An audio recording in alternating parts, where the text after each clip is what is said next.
Que bom ter você aqui. Vamos para mais uma parte?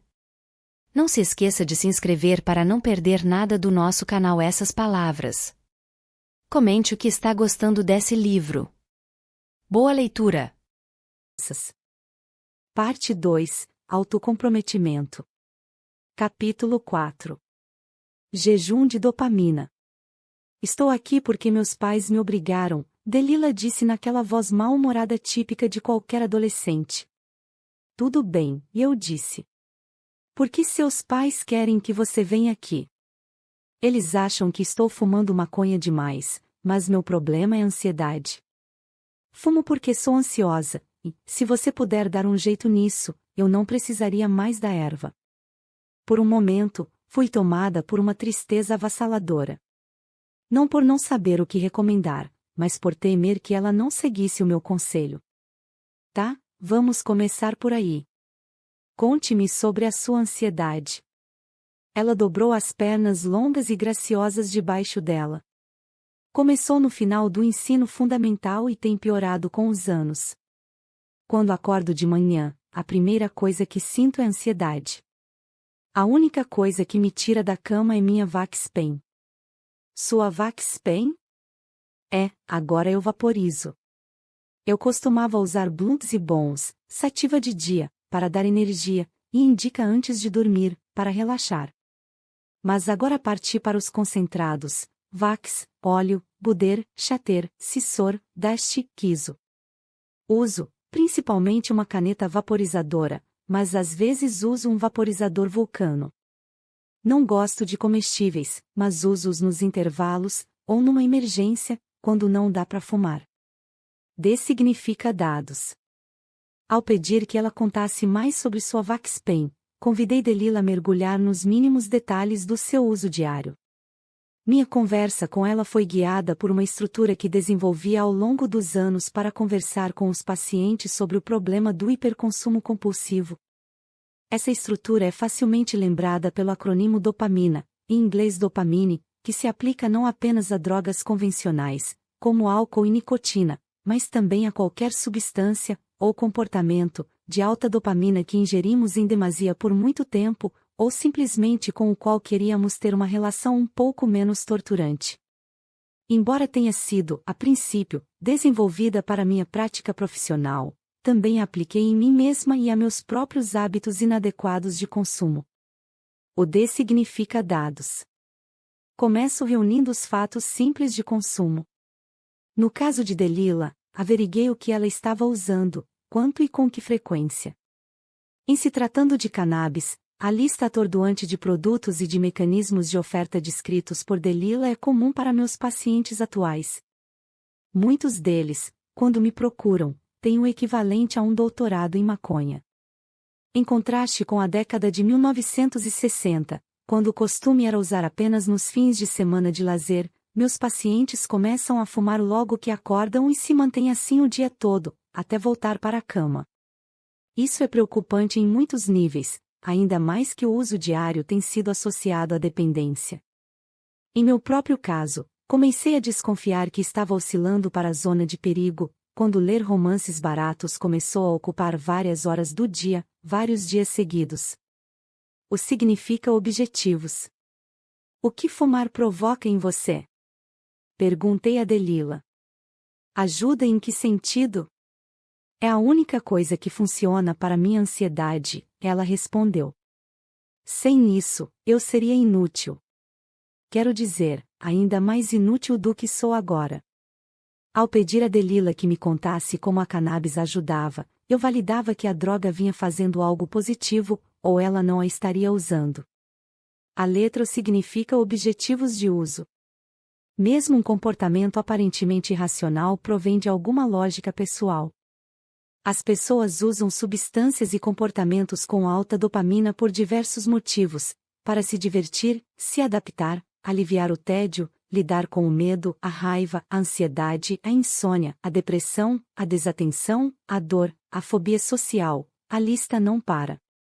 Eu usava o romance barato para escapar do que, para mim, era uma transição dolorosa de deixar de ser mãe de crianças pequenas para ser mãe de adolescentes, tarefa para a qual me sentia bem menos capacitada. Também estava amenizando meu pesar de nunca mais ter outro bebê, algo que eu queria, mas meu marido não, e que criou uma tensão em nosso casamento e em nossa vida sexual, que antes não existia. P significa problemas. Algum aspecto negativo por fumar? Consequências involuntárias? A única coisa ruim em fumar é que meus pais não largam do meu pé, respondeu Delila. Se me deixassem em paz, não haveria nenhum aspecto negativo. Observei o sol reluzindo em seu cabelo. Ela era o retrato da saúde, apesar do fato de estar ingerindo mais de 1 grama de cannabis por dia. Pensei, a juventude compensa muita coisa. O P tem a ver com problemas relacionados ao uso. Drogas de alta dopamina sempre levam a problemas. Problemas de saúde, problemas de relacionamento, problemas morais. Se não imediatamente, então mais tarde. O fato de Delila não conseguir ver aspectos negativos, a não ser o conflito crescente entre ela e os pais, é típico dos adolescentes, mas não apenas dos adolescentes. Essa desconexão ocorre por vários motivos. Em primeiro lugar, a maioria de nós não consegue ver toda a extensão das consequências do uso da droga, enquanto ainda estamos usando. Substâncias e comportamentos de alta dopamina turvam nossa capacidade de avaliar com precisão causa e efeito. O neurocientista Daniel Friedman, que estuda as práticas de busca de alimentos das formigas vermelhas ceifeiras, observou certa vez: o mundo é sensoriamente rico e pobre na relação de causalidade. O que quer dizer que sabemos que um bolo de chocolate é gostoso na hora, mas estamos menos atentos ao fato de que comer uma fatia diariamente, durante um mês, acrescenta 2 quilos à nossa cintura. Em segundo lugar, os jovens, até mesmo os usuários pesados, são mais imunes às consequências negativas de uso. Um professor do ensino médio me disse certa vez: alguns dos meus melhores alunos fumam maconha todos os dias. No entanto, à medida que envelhecemos, as consequências involuntárias do uso crônico se multiplicam. A maioria dos meus pacientes que vêm se tratar voluntariamente é de meia idade. Eles me procuram por terem chegado a um ponto crítico em que as desvantagens do uso superam as vantagens. Como dizem no AA, estão doentes e cansados de estarem doentes e cansados. Por outro lado, meus pacientes adolescentes não estão doentes nem cansados. Mesmo assim, conseguir que os adolescentes vejam algumas consequências negativas em seu uso, enquanto ainda estão usando, mesmo que seja apenas o fato de outras pessoas não gostarem disso, pode servir de alguma influência para que eles parem. E parando, ainda que seja só por um período, é essencial para levá-los a enxergar a verdadeira relação de causa e efeito. A significa abstinência. Tenho uma ideia do que poderia ajudar você, disse a Delila, mas será preciso que você faça uma coisa realmente difícil. O quê? Gostaria que você fizesse uma experiência. Uma experiência? Ela inclinou a cabeça de lado. Gostaria que você parasse de usar cannabis durante um mês. Seu rosto ficou impassível. Vou explicar. Em primeiro lugar, os tratamentos para ansiedade provavelmente não funcionarão se você estiver fumando essa quantidade de cannabis. Em segundo lugar, e mais importante, existe uma nítida possibilidade de que, se você parar de fumar durante um mês inteiro, sua ansiedade melhorará por conta própria. É claro que no começo você vai se sentir pior por causa da abstinência. Mas se conseguir atravessar as 2 primeiras semanas, existe uma boa chance de que nas 2 semanas seguintes você começará a se sentir melhor. Ela permaneceu quieta, então continuei. Expliquei que qualquer droga que estimule nosso circuito de recompensa, da maneira que a cannabis faz, tem o potencial de mudar o patamar de ansiedade do nosso cérebro. O que parece ser a cannabis tratando a ansiedade pode, na verdade, ser a cannabis aliviando a abstinência da nossa última dose. A cannabis torna-se a causa da nossa ansiedade, e não a cura. A única maneira de ter certeza disto é largar por um mês. Pode ser uma semana? Ela perguntou. Eu já fiz isso antes. Uma semana seria bom, mas, pela minha experiência, um mês é o tempo mínimo que leva para reconfigurar o circuito de recompensa do cérebro. Se você não se sentir melhor depois de 4 semanas de abstinência, também será um dado útil, significa que a cannabis não está provocando ansiedade, e precisaremos pensar no que mais possa ser. Então, o que você acha? Acha que conseguiria e estaria disposta a parar a cannabis por um mês? Ou não acho que esteja pronta para tentar largar agora, mas talvez mais tarde. Com certeza, não vou ficar fumando desse jeito pelo resto da vida. Você quer continuar usando cannabis assim daqui a 10 anos? Não, nem pensar. Com certeza não. Ela sacudiu a cabeça com energia. E daqui a 5 anos? Não, nem daqui a 5 anos. Que tal daqui a 1 ano? Ela deu uma risadinha. Acho que você me pegou. Se não quiser continuar usando deste jeito daqui a 1 ano, deveria pensar em parar agora, né? Olhou para mim e sorriu. Tudo bem, eu topo. Ao pedir a Delila que refletisse sobre seu comportamento atual, à luz da sua situação futura, eu esperava que largar de fumar assumiria uma nova urgência. Pareceu que tinha funcionado. A significa abstinência. A abstinência é necessária para restaurar a homeostase, e com ela nossa capacidade de obter prazer de recompensas menos potentes, bem como ver a verdadeira causa e efeito entre nosso uso de substância e a maneira como nos sentimos.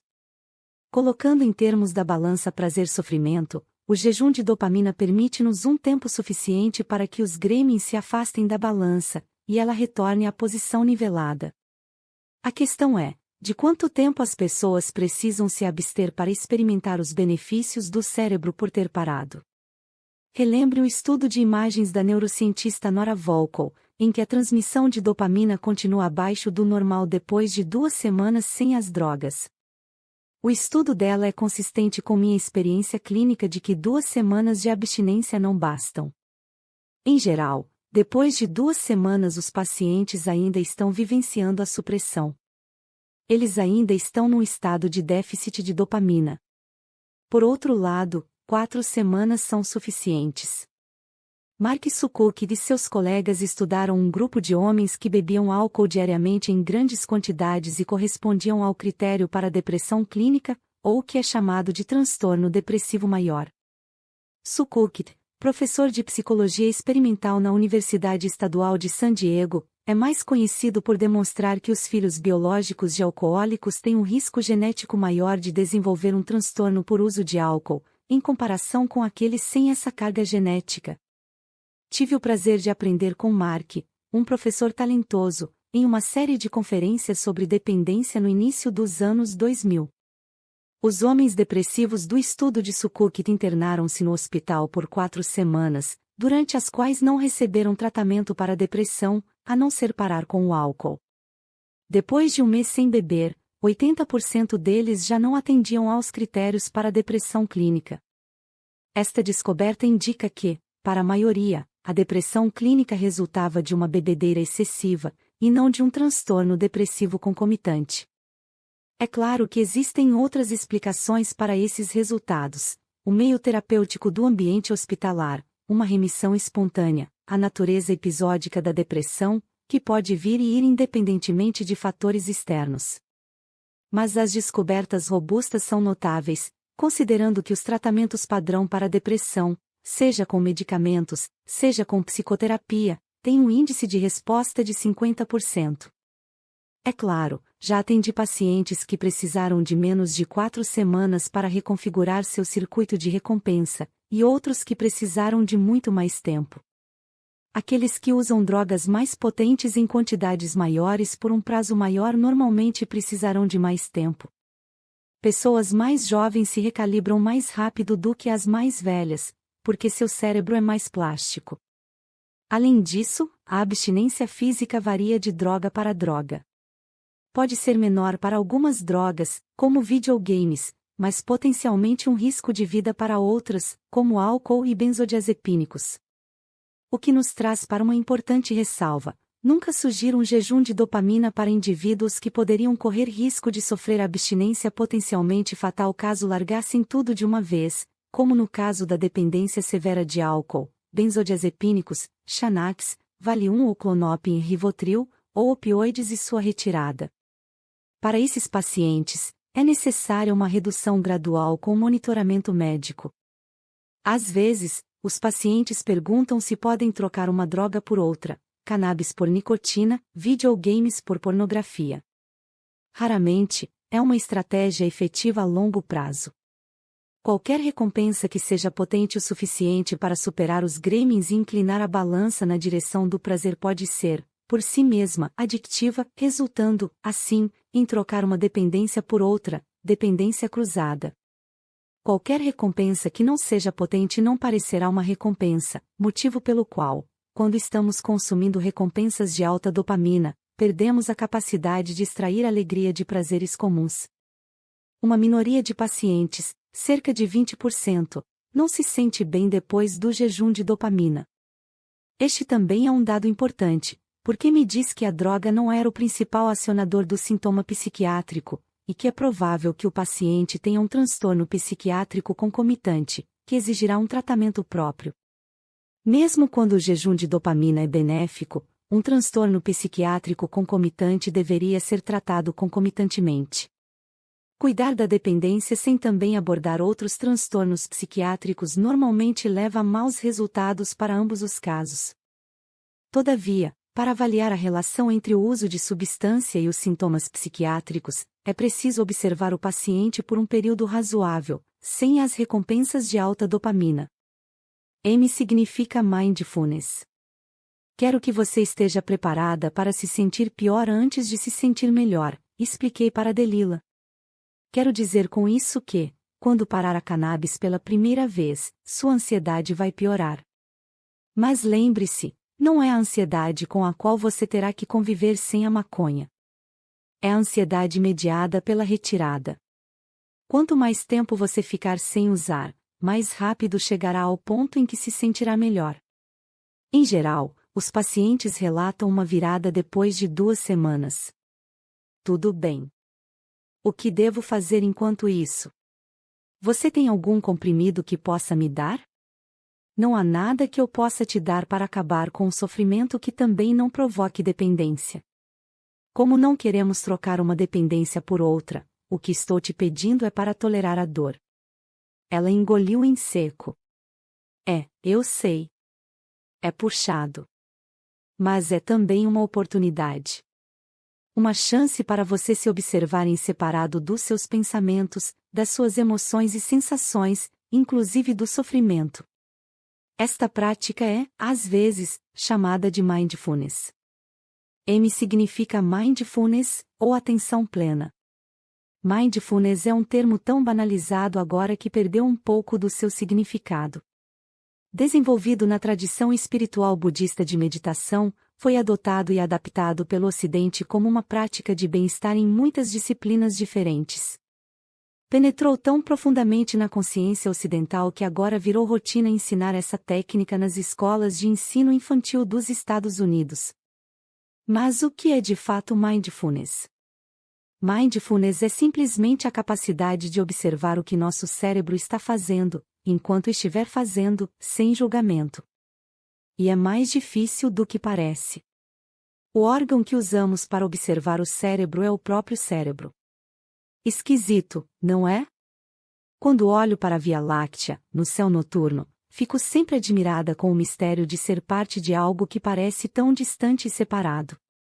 Praticar mindfulness é como observar a Via Láctea, exige que enxerguemos nossos pensamentos e nossas emoções separados de nós e, no entanto, ao mesmo tempo, parte de nós. Além disso, o cérebro pode fazer algumas coisas bem esquisitas, algumas das quais são constrangedoras, daí a necessidade de ser sem julgamento. Excluir julgamento é importante para a prática de mindfulness porque é assim que começamos a condenar o que nosso cérebro está fazendo. Eita! Por que eu pensaria isso? Sou um caso perdido, uma loucura, deixamos de ser capazes de observar. Ficar na posição de observador é essencial para conhecer nosso cérebro e nós mesmos de uma maneira nova. Eu me lembro de estar parada na cozinha, em 2001, segurando nos braços minha bebê recém-nascida, quando me veio a imagem intrusiva de esmagar a cabeça dela contra a geladeira, ou o balcão da cozinha, vendo-a explodir como um melão maduro. A imagem foi fugidia, mas vívida, e se eu não fosse uma praticante regular de mindfulness, teria feito o possível para ignorá-la. De início, fiquei horrorizada. Como psiquiatra, tinha tratado mães que, como resultado de sua doença mental, achavam que tinham de matar os filhos para salvar o mundo. Uma delas de fato fez isso, um desenlace do qual me lembro com tristeza e lamento até hoje. Então, quando vivenciei a imagem de machucar minha própria filha, me perguntei se estaria ingressando naquele grupo. Mas, lembrando-me de observar sem julgamento, acompanhei a imagem e o sentimento até onde eles levavam e descobri que não queria esmagar a cabeça da minha bebê, e eu tinha muito medo de fazer isso. O medo tinha se manifestado como imagem. Em vez de me condenar, consegui ter compaixão por mim mesma. Eu estava penando com a enormidade das minhas responsabilidades como mãe de primeira viagem e com o que significava cuidar de uma criatura tão indefesa, tão dependente de mim para protegê-la. As práticas de mindfulness são especialmente importantes nos primeiros dias de abstinência. Muitos de nós usam substâncias e comportamentos de alta dopamina para se distrair de seus próprios pensamentos. Quando acabamos de largar o uso da dopamina como fuga, esses pensamentos, emoções e sensações dolorosos vêm para cima da gente.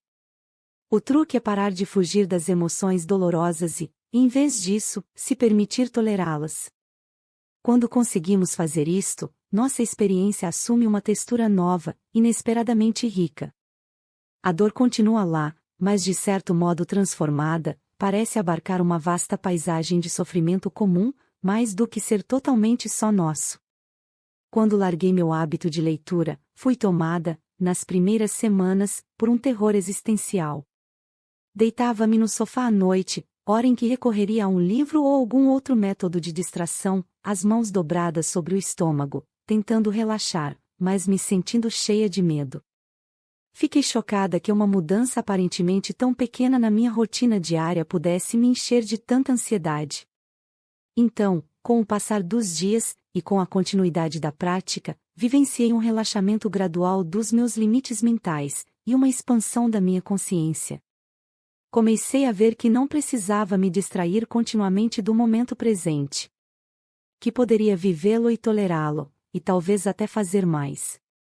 Isso significa insight. Delila concordou com um mês de abstinência. Quando voltou, sua pele reluzia, os ombros já não estavam caídos, e sua atitude mal-humorada tinha sido substituída por um sorriso radiante. Entrou pisando firme na minha sala e ocupou uma cadeira. Bom, consegui. E você não vai acreditar, mas minha ansiedade sumiu. Me conte o que aconteceu. Os primeiros dias foram pesados. Eu me senti horrível. Vomitei no segundo dia. Insano. Eu nunca vomito. Me sentia bem enjoada.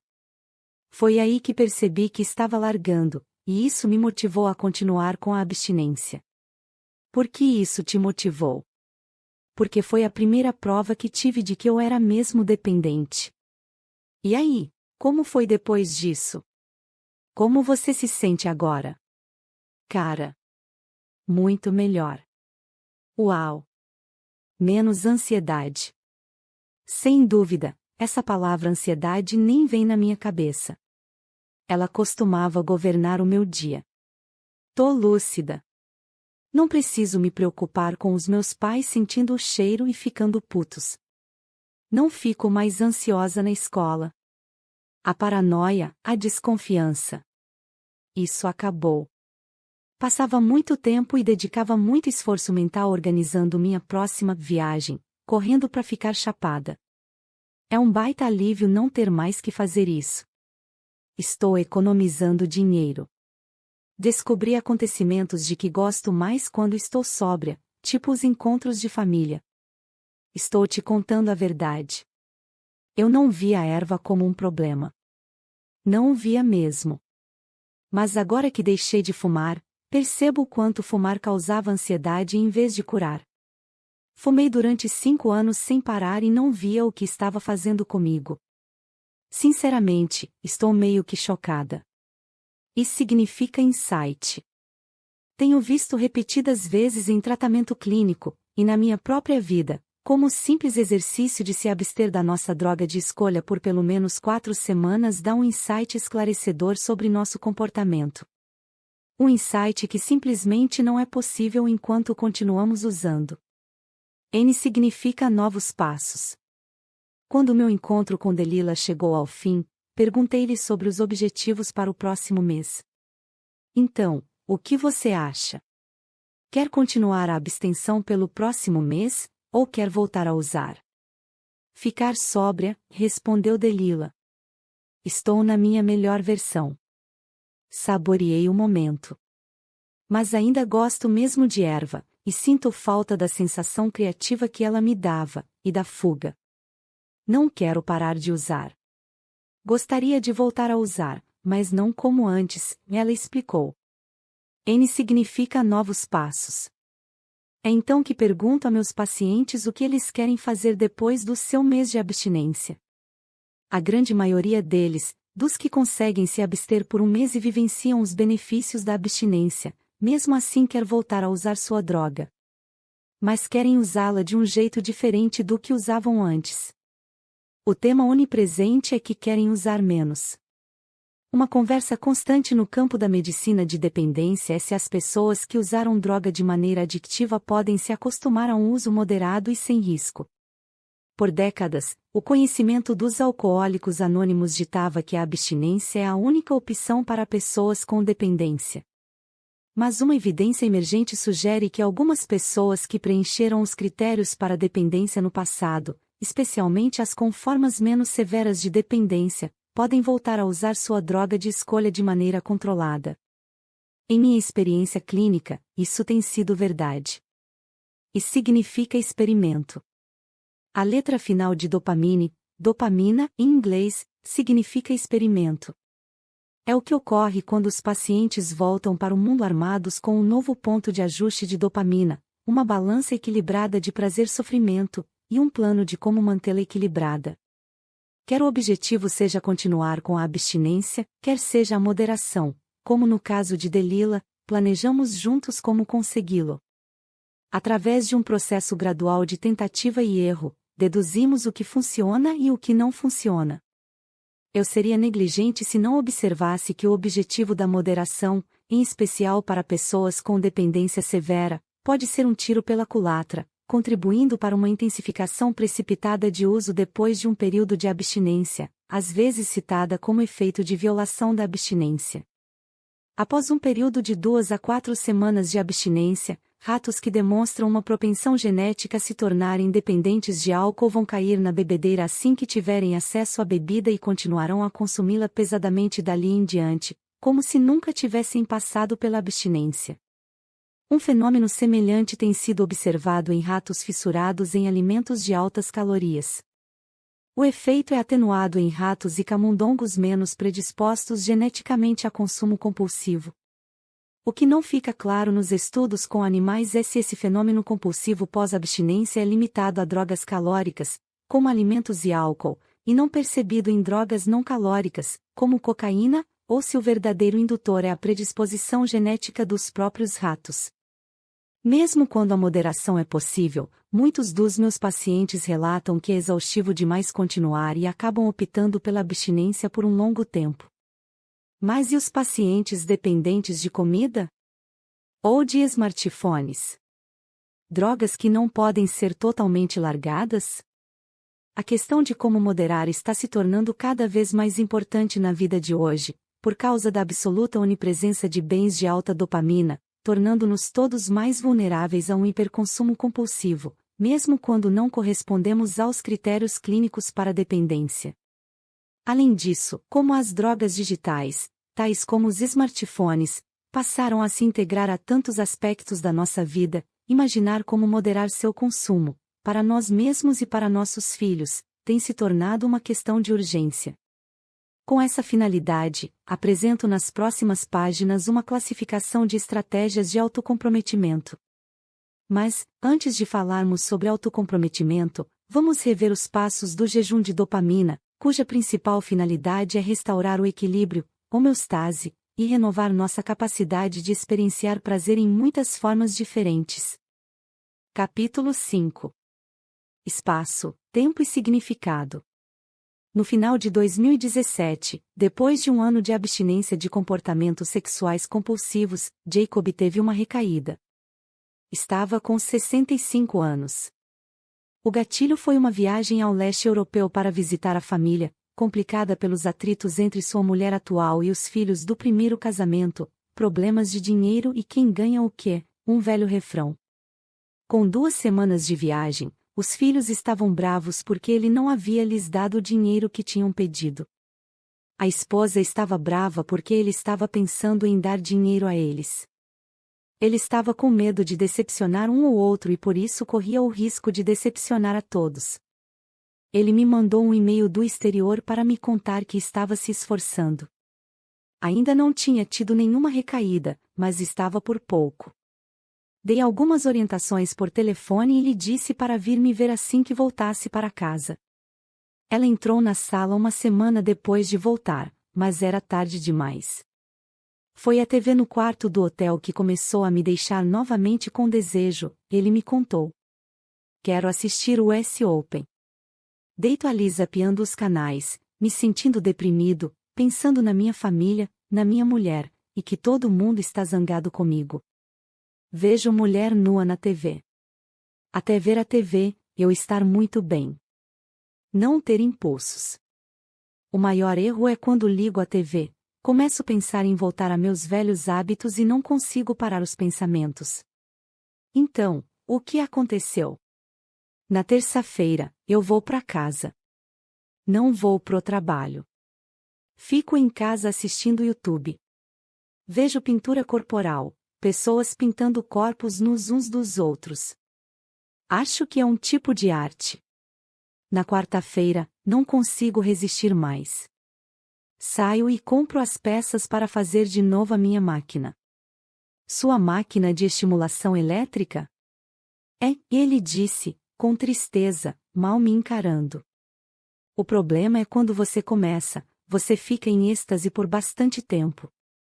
É como estar em transe. E é um grande alívio. Não penso em mais nada. Passo 20 horas sem parar. Passo toda a quarta-feira, e noite adentro. Na quinta de manhã, jogo partes da máquina no lixo e volto a trabalhar. Na sexta-feira de manhã, torno a tirar as peças do lixo, conserto e uso o dia todo. Na sexta-feira à noite, ligo para o meu padrinho e no sábado vou a uma reunião dos Sexaleagues Anônimos. No domingo, tiro as peças do lixo e uso de novo. E na segunda-feira a mesma coisa. Quero parar, mas não consigo. O que faço? Embale a máquina e qualquer peça sobressalente e jogue tudo no lixo, digo para ele. Em seguida, entregue o lixo para o caminhão ou leve para qualquer outro lugar em que seja impossível recuperá-lo. Ele assentiu, concordando. Depois, a qualquer hora em que você tenha a ideia, o impulso, o desejo de usar a máquina, ajoelhe-se e reze. Só reze. Peça ajuda a Deus, mas reze de joelhos. Isso é importante. Convergi o mundano e o metafísico. Segundo minha ponderação, nada era golpe baixo demais.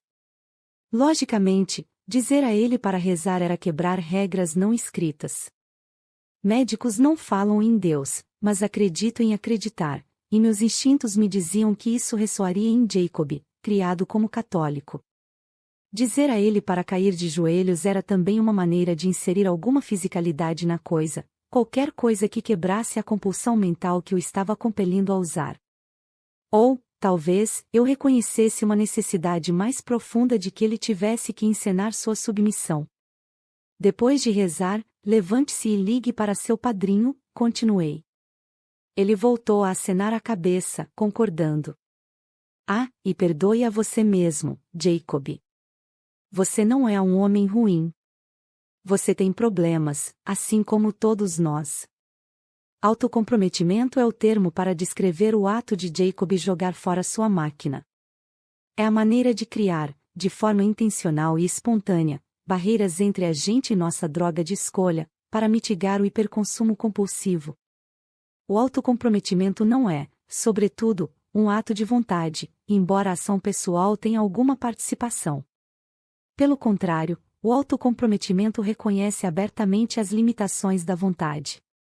A chave para criar um autocomprometimento efetivo é, em primeiro lugar, reconhecermos a perda de voluntariedade que ocorre quando estamos sob o fascínio de uma forte compulsão, e nos comprometermos enquanto ainda temos a capacidade de uma escolha voluntária. Se esperarmos até sentir a compulsão de usar, será quase impossível resistir ao impulso reflexivo de procurar prazer ou evitar sofrimento. Na agonia do desejo, não há escolha. Mas, ao criar barreiras tangíveis entre nós mesmos e nossa droga de escolha, pressionamos o botão de pausa entre desejo e ação. Além disso, o autocomprometimento tem se tornado uma necessidade moderna. Regras e sanções externas, como impostos sobre cigarros, restrições de idade para álcool e leis proibindo a posse de cocaína, embora necessárias, nunca serão suficientes em um mundo onde o acesso a uma variedade sempre crescente de produtos de alta dopamina é praticamente infinito. Há anos, meus pacientes vêm me contando sobre suas estratégias de autocomprometimento. A certa altura, comecei a anotá-las. Reaproveito estratégias que aprendo com uns para aconselhar outros, como fiz com Jacob, quando lhe disse para se livrar da máquina num lugar distante, que não lhe permitiria recuperá-la mais tarde. Pergunto a meus pacientes: que tipo de barreiras você pode colocar em prática para dificultar o fácil acesso à sua droga de escolha? Já usei autocomprometimento em minha própria vida para lidar com problemas de hiperconsumo compulsivo. O autocomprometimento pode ser classificado em 3 amplas categorias: estratégias físicas, espaço, estratégias cronológicas, tempo, e estratégias categóricas, significado. Como você verá a seguir, o autocomprometimento não é isento de falhas, particularmente para aqueles com dependência severa. Ele também pode ser vítima de autoengano, má-fé e ciência imperfeita. Mas é um ponto de partida bom e necessário. Autocomprometimento físico. Na Odisseia, de Homero, entre os inúmeros perigos que esperavam Ulisses em sua viagem de volta para casa depois da Guerra de Troia, o pior eram as sirenas, criaturas metade mulher, metade pássaro, cujas canções encantadas atraíam marinheiros para a morte nos penhascos rochosos de ilhas próximas. A única maneira de um marinheiro passar incólume pelas sereias era não as ouvir cantar. Ulisses ordenou que sua tripulação pusesse cera de abelha nos ouvidos e o amarrassem ao mastro do veleiro, prendendo-o ainda com mais força se ele implorasse para ser solto, ou tentasse se livrar. Assim como ilustra este famoso mito grego, uma forma de autocomprometimento é criar barreiras físicas literais ou distância geográfica entre nós mesmos e nossa droga de escolha. Aqui estão alguns exemplos compartilhados por meus pacientes. Tirei a TV da tomada e guardei-a no armário, levei meu videogame para a garagem, não uso cartão de crédito, só dinheiro, ligo antes para os hotéis e peço para tirarem o minibar, ligo antes para os hotéis e peço para tirarem o minibar e a televisão, coloquei meu iPad num cofre de banco. Meu paciente Oscar, um homem gorducho no final dos seus 70 anos, com uma mente acadêmica, um vozeirão e uma queda para falar em solilóquios, tanto que arrumou confusão num grupo de terapia e teve que sair, tinha o hábito de beber em excesso enquanto trabalhava em seu escritório, mexia em sua garagem e zanzava pelo jardim. Por tentativa e erro, ele aprendeu que para impedir esse comportamento, tinha que tirar todo o álcool de casa. Qualquer álcool trazido para dentro de casa precisava ser trancado num armário, do qual só sua esposa tinha a chave.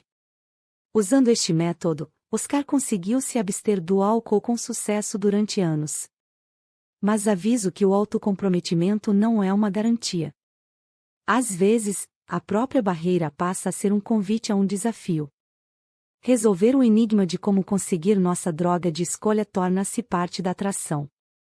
Um dia, a esposa de Oscar, ao sair da cidade, trancou uma garrafa cara de vinho em uma gaveta e levou as chaves com ela. Na primeira noite em que ela estava fora, Oscar começou a pensar na garrafa, que ele sabia onde estava. O pensamento invadiu sua consciência como uma presença física. Não era dolorosa, apenas incômoda. Se eu for só dar uma olhada para ter certeza de que está trancada, vou parar de pensar nisso, disse consigo mesmo. Foi até o escritório da esposa e puxou a gaveta. Para sua surpresa, ela abriu um pouquinho, e ele pôde ver a garrafa em pé, entre as pastas. Não dava para tirá-la, mas era o bastante para ver a rolha, tentadoramente fora do alcance. Ficou ali parado, olhando dentro da gaveta escura por um minuto, contemplando a garrafa. Em parte, queria fechar a gaveta, em parte não conseguia deixar de olhar para ela. Então, algo estalou em seu cérebro e ele decidiu, ou talvez tenha parado de tentar não decidir. Pôs-se em ação. Correu para pegar sua caixa de ferramentas na garagem. Acomodando-se para trabalhar, usou uma ampla variedade de ferramentas para tentar desmontar a fechadura e abrir a gaveta. Trabalhou totalmente concentrado e determinado, mas não conseguiu abrir a gaveta. Nenhuma das suas ferramentas entrou na fechadura. Então, a resposta lhe veio como um nó que repentinamente se desfaz sob os dedos. Claro. Por que não pensei nisso antes? É tão óbvio. Ele se sentou. Não precisava mais correr. Seu objetivo estava próximo. Calmamente, guardou as ferramentas, menos uma, seu alicate de bico longo. Abriu a rolha da garrafa com o alicate, deixou a rolha e o alicate cuidadosamente sobre a mesa, e foi até a cozinha pegar a única ferramenta que faltava, um longo canudo. Onde a gaveta de Oscar fracassou, novos dispositivos poderiam ter funcionado. Nos Estados Unidos, alguns cofres de cozinha têm mais ou menos o tamanho de uma caixa de sapatos e são feitos de um plástico transparente impenetrável. Acomodam tudo, de biscoitos a iPhones e medicamentos opioides. Uma girada do timer tranca a fechadura do cofre. Depois que o timer é acionado, não dá para abrir a fechadura até a hora marcada. O autocomprometimento físico agora está disponível em sua farmácia local. Em vez de trancar nossas drogas em uma gaveta, temos a opção de impor fechaduras no nível celular. O medicamento naltrexona, usado para o tratamento do alcoolismo e da dependência de opioide, também está sendo usado para uma variedade de outras dependências, de jogos de azar à comida e compras em excesso.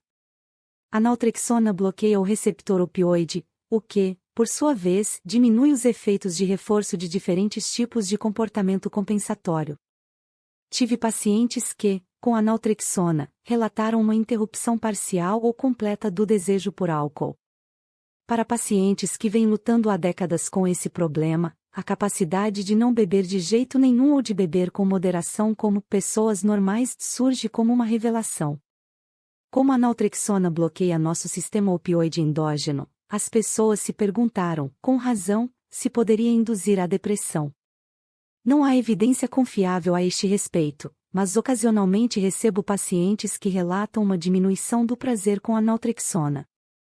Um paciente me disse: a naltrexona me ajuda a não beber álcool, mas não gosto tanto de bacon quanto costumava, nem de duchas quentes, e não consigo ter aquela euforia depois de correr. Trabalhamos nisto, fazendo-o tomar naltrexona meia hora antes de entrar numa situação onde haja risco de beber, tal como uma happy hour.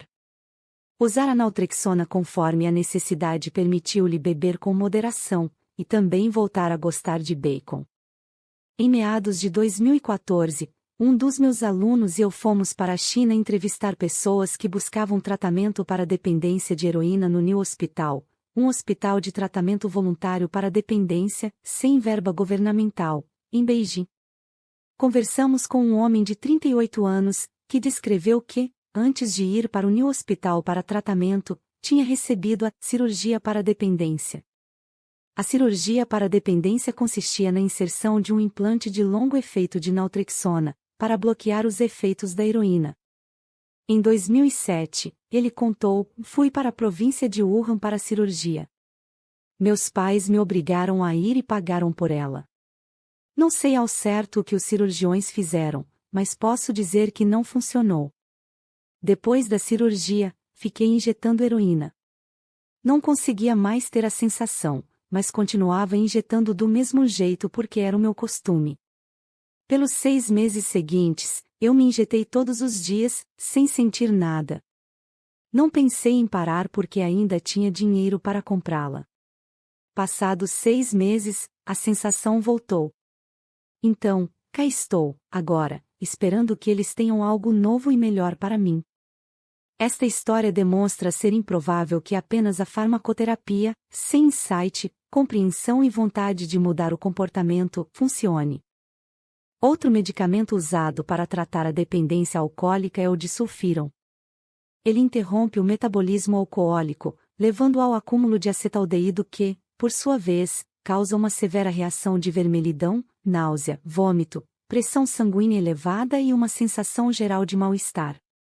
Tomar disulfiram diariamente é um eficiente meio de dissuasão para aqueles que estão tentando evitar o álcool, especialmente pessoas que acordam de manhã determinadas a não beber, mas à noite já perderam sua determinação. Acontece que a força de vontade não é um recurso humano infinito. É mais como exercitar um músculo, que pode ficar cansado se o usamos demais. Como disse um paciente, com o disulfiram, só preciso decidir não beber uma vez por dia. Não tenho que ficar decidindo o dia todo. Algumas pessoas, mais comumente as do leste asiático, têm uma mutação genética que as leva a ter uma reação ao álcool como a provocada pelo disulfiram, sem a droga. Historicamente, esses indivíduos tiveram porcentagens menores de dependência alcoólica. É digno de nota que, em décadas recentes, o aumento de consumo alcoólico nos países do leste asiático levou a índices maiores de dependência alcoólica, mesmo nesse grupo previamente protegido. Agora, os cientistas estão descobrindo que quem tem a mutação e bebe mesmo assim tem um risco maior de cânceres relacionados ao álcool. Como em todas as formas de autocomprometimento, o disulfiram é falível. Meu paciente Arnold bebeu pesadamente durante décadas, problema que só piorou depois de ele ter sofrido um sério acidente vascular cerebral e perdido um pouco da função do lóbulo frontal. Seu cardiologista disse-lhe que ele tinha que parar de beber ou morreria. Os riscos eram altos. Prescrevi disulfiram e disse a Arnold que a droga o deixaria enjoado, caso ele bebesse enquanto estivesse sob tratamento. Para garantir que Arnold a tomasse, sua esposa lhe dava o comprimido toda manhã e depois pedia que abrisse a boca, para ter certeza de que ele havia engolido. Um dia, enquanto a esposa estava fora, Arnold foi até um bar, comprou uma dose de uísque e bebeu. Quando a esposa chegou em casa e o encontrou bêbado, o que mais a intrigou foi o disulfiram não ter deixado Arnold enjoado. Ele estava intoxicado, mas não doente. Um dia depois, ele confessou. Durante os 3 dias anteriores, ele não tinha engolido o comprimido. Em vez disto, enfiava-o no vão deixado na falta de um dente. Outras formas modernas de autocomprometimento físico envolvem mudanças anatômicas no corpo, por exemplo, cirurgias para perda de peso, tal como a banda gástrica, a gastrectomia tubular e o bypass gástrico. Essas cirurgias realmente criam um estômago menor ou desviam a parte do estômago que absorve calorias. A banda gástrica coloca um anel físico em volta do estômago, deixando-o menor, sem remover qualquer parte dele ou do intestino delgado. A gastrectomia tubular remove cirurgicamente parte do estômago para deixá-lo menor. A cirurgia do bypass gástrico redireciona o intestino delgado ao redor do estômago e do duodeno, onde os nutrientes são absorvidos. Minha paciente Emily fez uma cirurgia de bypass gástrico em 2014, em um ano, conseguiu ir de 113 quilos para 52 quilos. Nenhuma outra intervenção, e ela tinha tentado todas, havia possibilitado que ela perdesse peso. Emily não está só.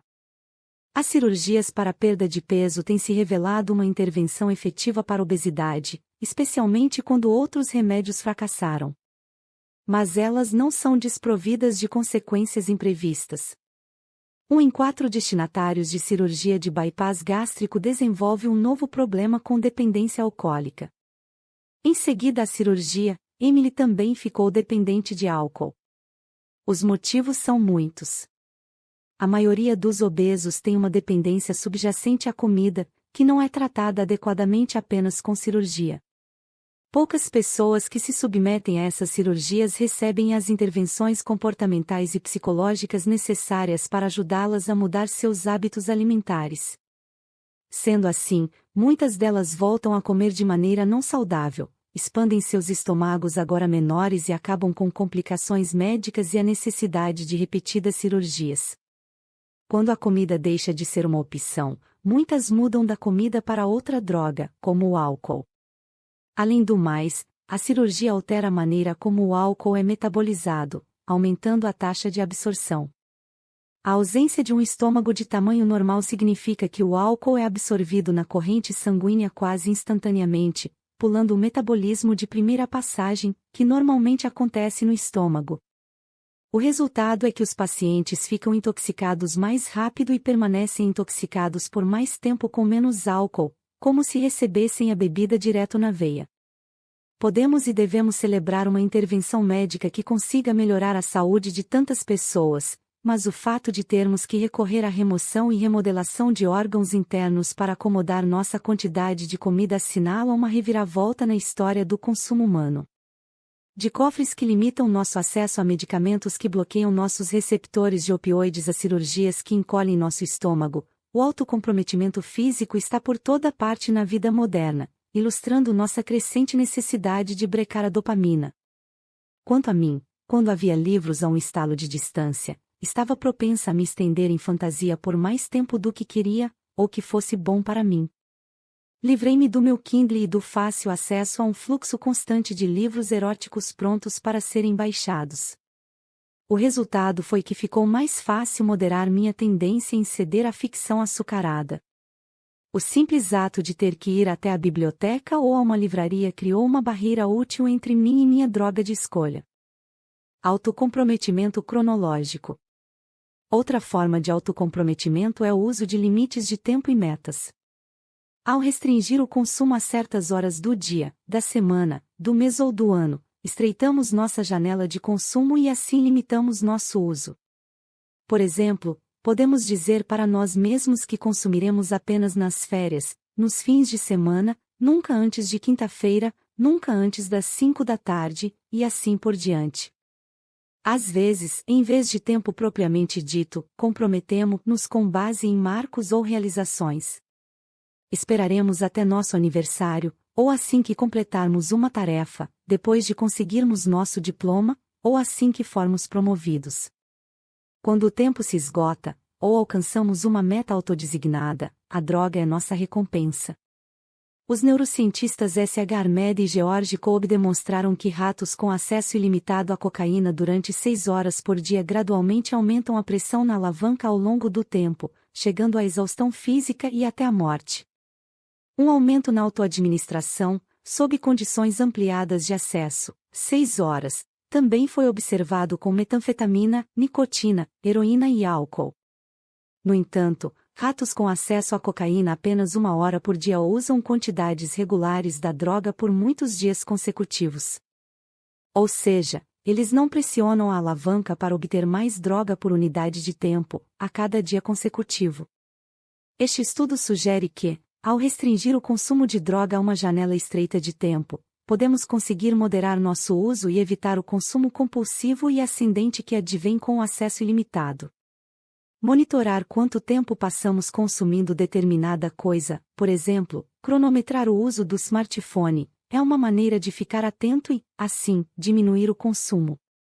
Quando temos conhecimento de fatos objetivos, como a quantidade de tempo que estamos usando, ficamos menos capazes de negá-los, e assim em melhor situação para agir. No entanto, isso pode ficar muito difícil com muita rapidez. O tempo tem uma maneira curiosa de escapar de nós quando estamos buscando dopamina. Um paciente me contou que, quando usava metanfetamina, convenceu-se de que o tempo não importava.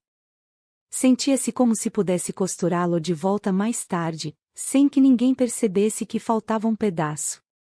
Imaginei-o flutuando no céu noturno, grande como uma constelação, costurando uma fenda no universo.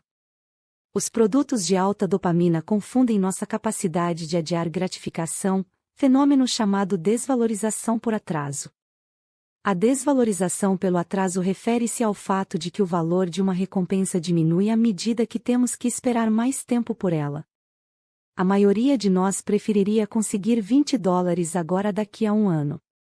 Nossa tendência em supervalorizar recompensas a curto prazo, em detrimento das de longo prazo, pode ser influenciada por muitos fatores. Um deles é o consumo de drogas e comportamentos adictivos. A economista comportamental Anne Bretteville Jensen e seus colegas investigaram a desvalorização em usuários ativos de heroína e anfetamina comparados a ex-usuários e com controles correspondentes, indivíduos igualados em gênero, idade, educação, classe social, etc. Os pesquisadores pediram que os participantes imaginassem que tinham um bilhete premiado de loteria no valor de 100 mil coroas norueguesas a pouco mais de R$60 mil. Depois, perguntaram aos participantes se prefeririam ter menos dinheiro imediatamente, menos de 100 mil coroas norueguesas, ou a quantia toda daqui a uma semana. Dos usuários ativos de droga, 20% disseram querer o dinheiro imediatamente e estariam dispostos a receber menos. Apenas 4% dos usuários antigos e 2% dos controles correspondentes aceitariam a perda. Fumantes de cigarro são mais propensos do que controles correspondentes a descontar recompensas monetárias, ou seja, eles as valorizam menos se tiverem que esperar por elas.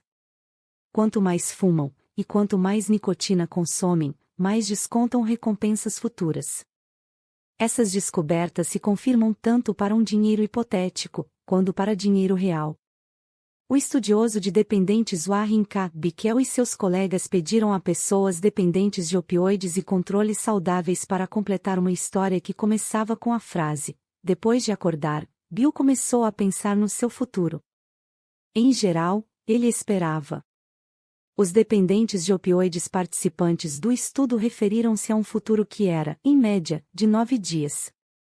Os controles saudáveis referiram-se a um futuro que era, em média, de 4,7 anos. Essa diferença impressionante ilustra como os horizontes temporais se encolhem quando estamos sob a influência de uma droga adictiva. Por outro lado, quando pergunto a meus pacientes qual foi o momento decisivo para eles tentarem entrar em recuperação, eles dirão algo que expressa uma longa visão de tempo. Como um paciente que usara heroína no ano anterior, percebi, de repente, que estava usando heroína havia um ano e pensei comigo mesmo: se eu não parar agora, pode ser que faça isso pelo resto da vida. Refletir sobre a trajetória de toda uma vida, e não apenas sobre o momento presente, permitiu àquele rapaz fazer um apanhado mais preciso das suas atitudes no dia a dia. O mesmo se deu com Delila, que ficou disposta a se abster da cannabis por 4 semanas só depois de se imaginar fumando ainda por mais 10 anos. No atual ecossistema rico em dopamina, todos nós nos tornamos prontos para uma gratificação imediata.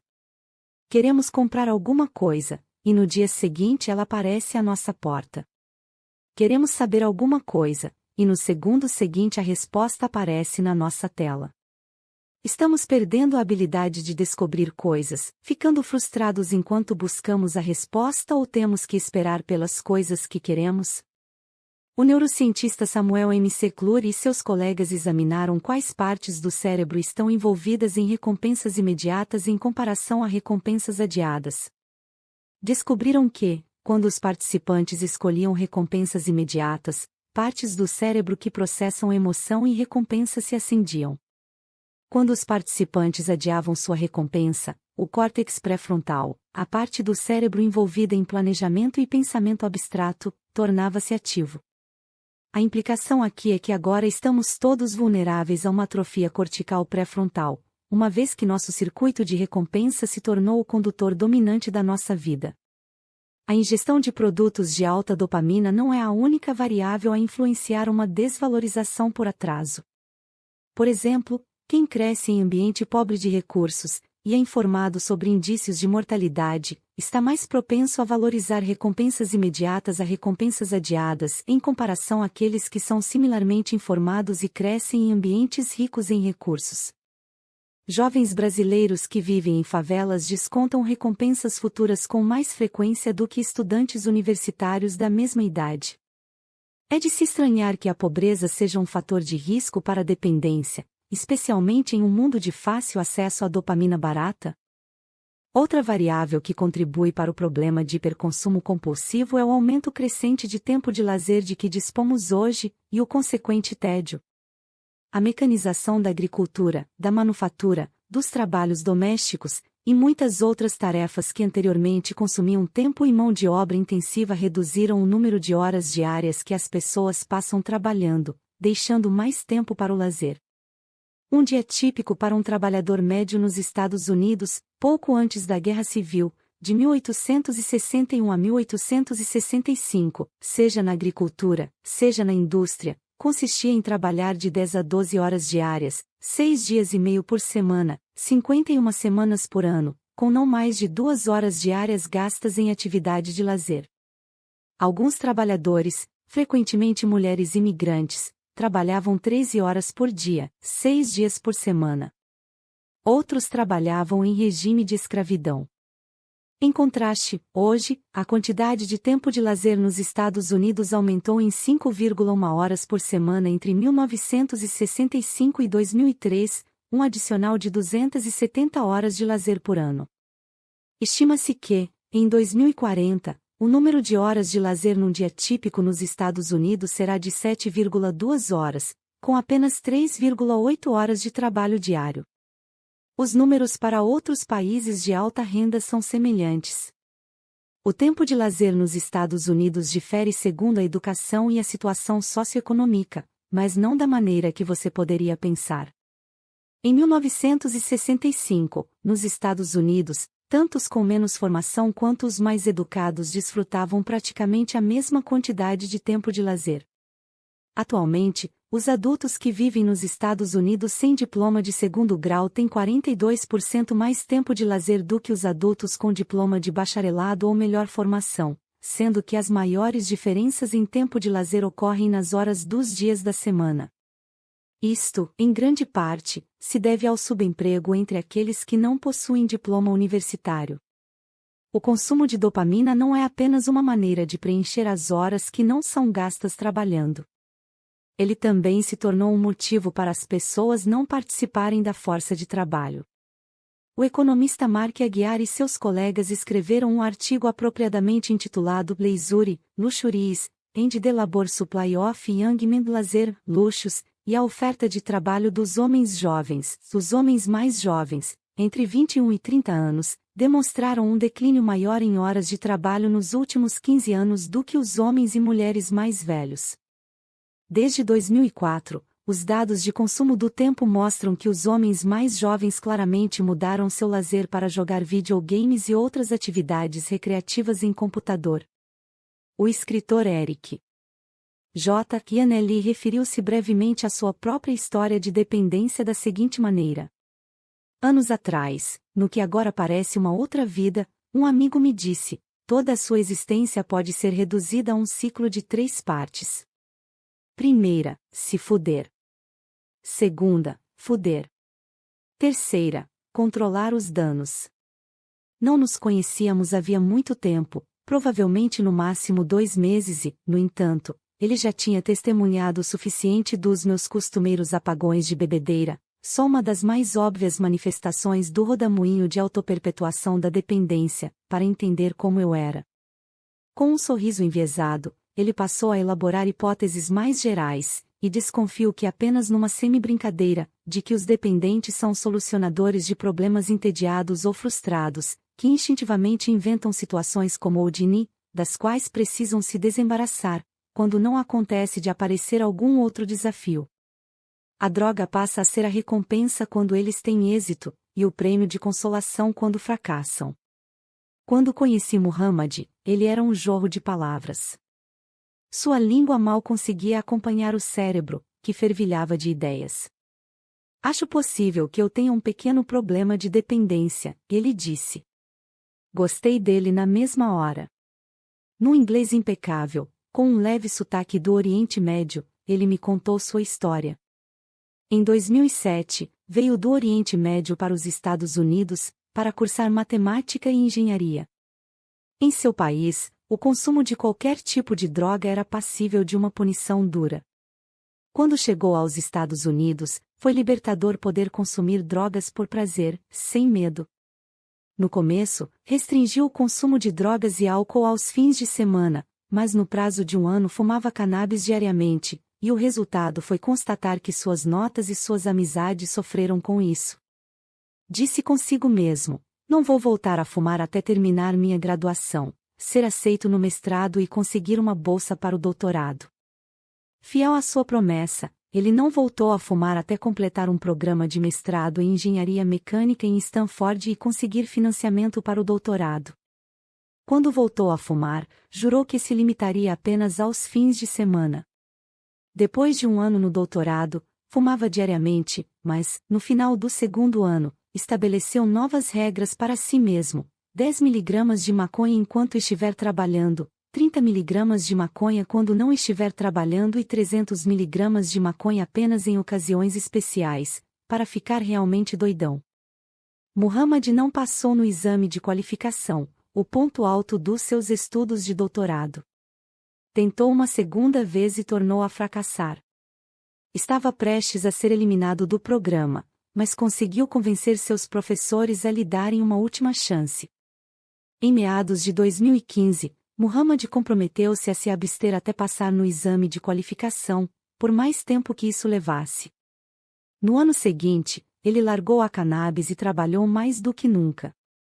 Seu último relatório tinha mais de 100 páginas. Foi um dos anos mais positivos e produtivos da minha vida, ele me contou.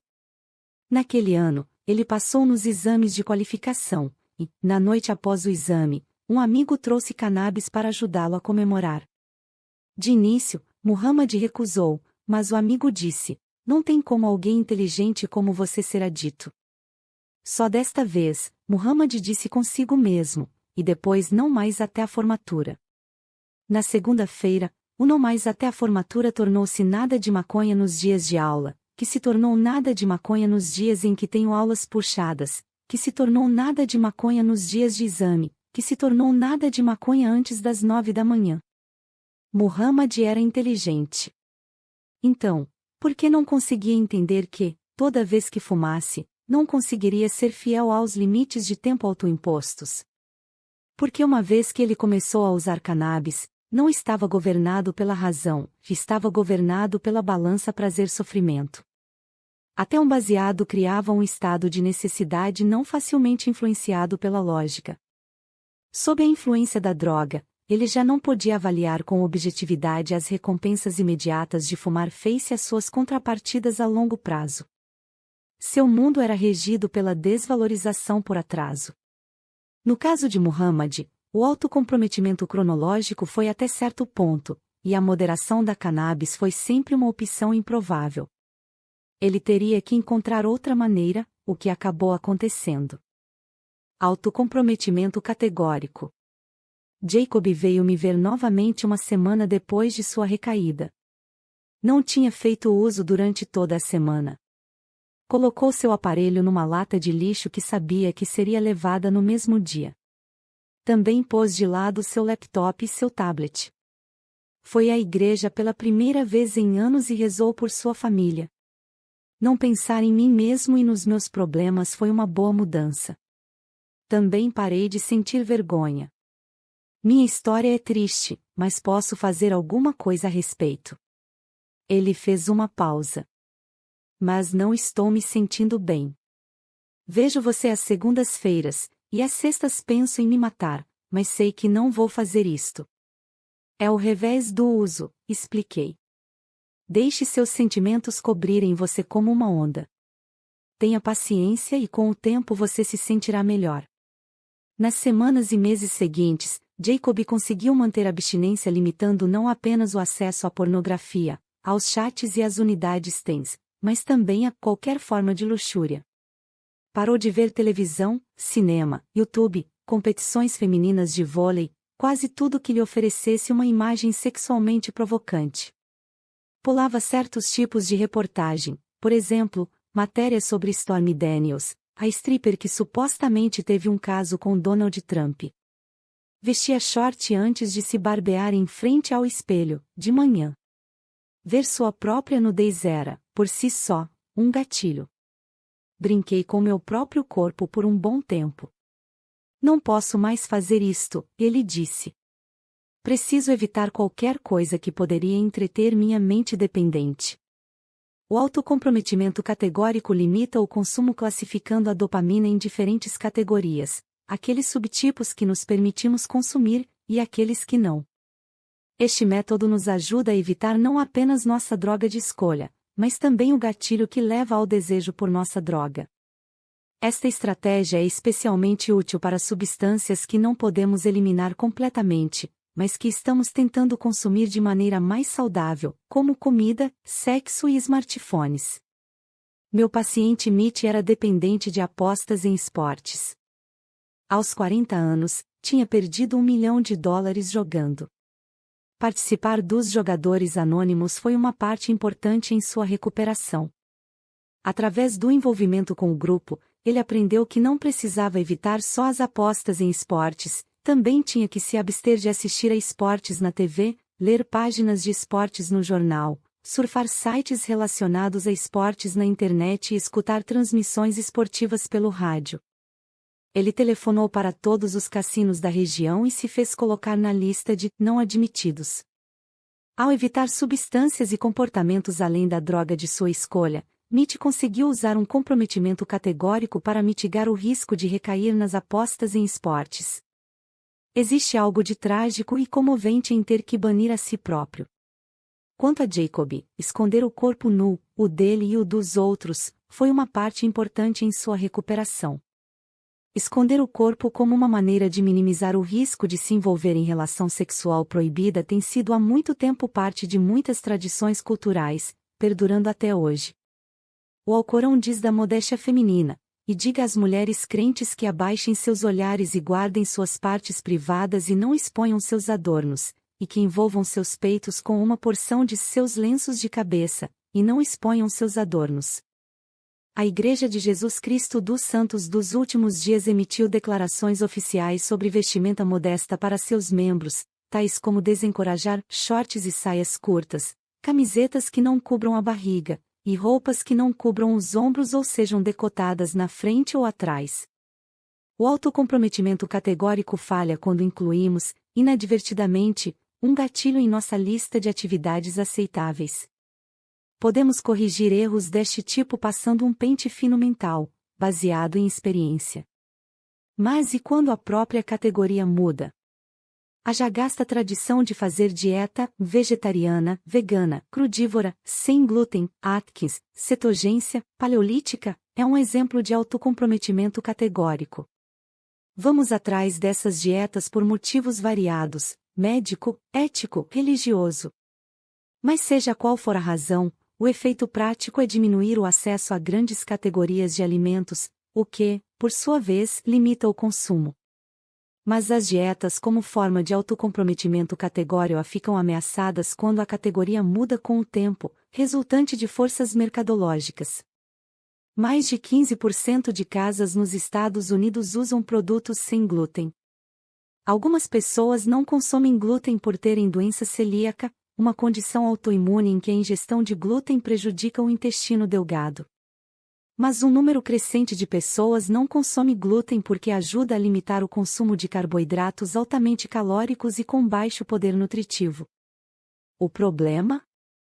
De 2008 a 2010, cerca de 3.000 novos petiscos sem glúten foram introduzidos nos Estados Unidos, e atualmente os produtos de panificação são a categoria absoluta de maior lucro de produtos embalados no mercado sem glúten. Em 2020, o valor dos produtos sem glúten, só nos Estados Unidos, foi estimado em $10,3 bilhões. Uma dieta sem glúten, que anteriormente tinha de fato limitado o consumo de alimentos processados altamente calóricos, tais como biscoitos, bolachas, cereais, macarrões e pizzas, agora não limita mais. Para quem adotava esse tipo de dieta para evitar o glúten, poderia ser uma boa notícia. Mas para aqueles que estavam se beneficiando da exclusão do glúten como uma forma de limitar o consumo de pães e bolos, já não serve mais. A evolução da dieta sem glúten ilustra como tentativas de controlar consumo são rapidamente contra-atacadas por modernas forças mercadológicas, e é apenas mais um exemplo dos desafios inerentes em nossa economia de dopamina. Há muitos outros exemplos modernos de drogas que já foram tabu e foram transformadas em mercadorias socialmente aceitáveis, em geral disfarçadas de medicamentos.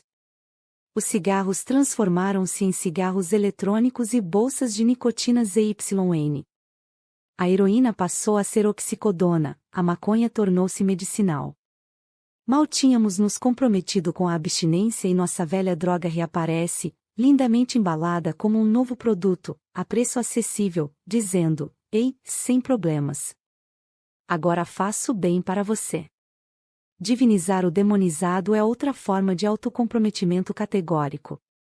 Desde os tempos pré-históricos, os seres humanos elevaram as drogas que alteram a mente a categorias sagradas a serem usadas durante cerimônias religiosas e ritos de passagem, ou como medicamentos.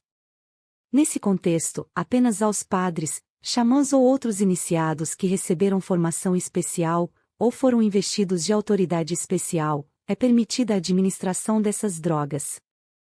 Por mais de 7.000 anos, os alucinógenos, também conhecidos como psicodélicos, cogumelos mágicos, ayahuasca, peyote, tiveram usos sacramentais através de diversas culturas.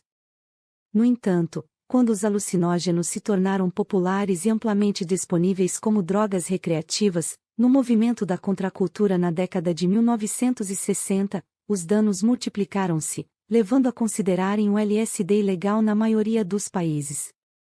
Atualmente, existe um movimento para que os alucinógenos e outros psicodélicos voltem a ser usados, mas apenas no contexto pseudo-sagrado da psicoterapia com apoio psicodélico.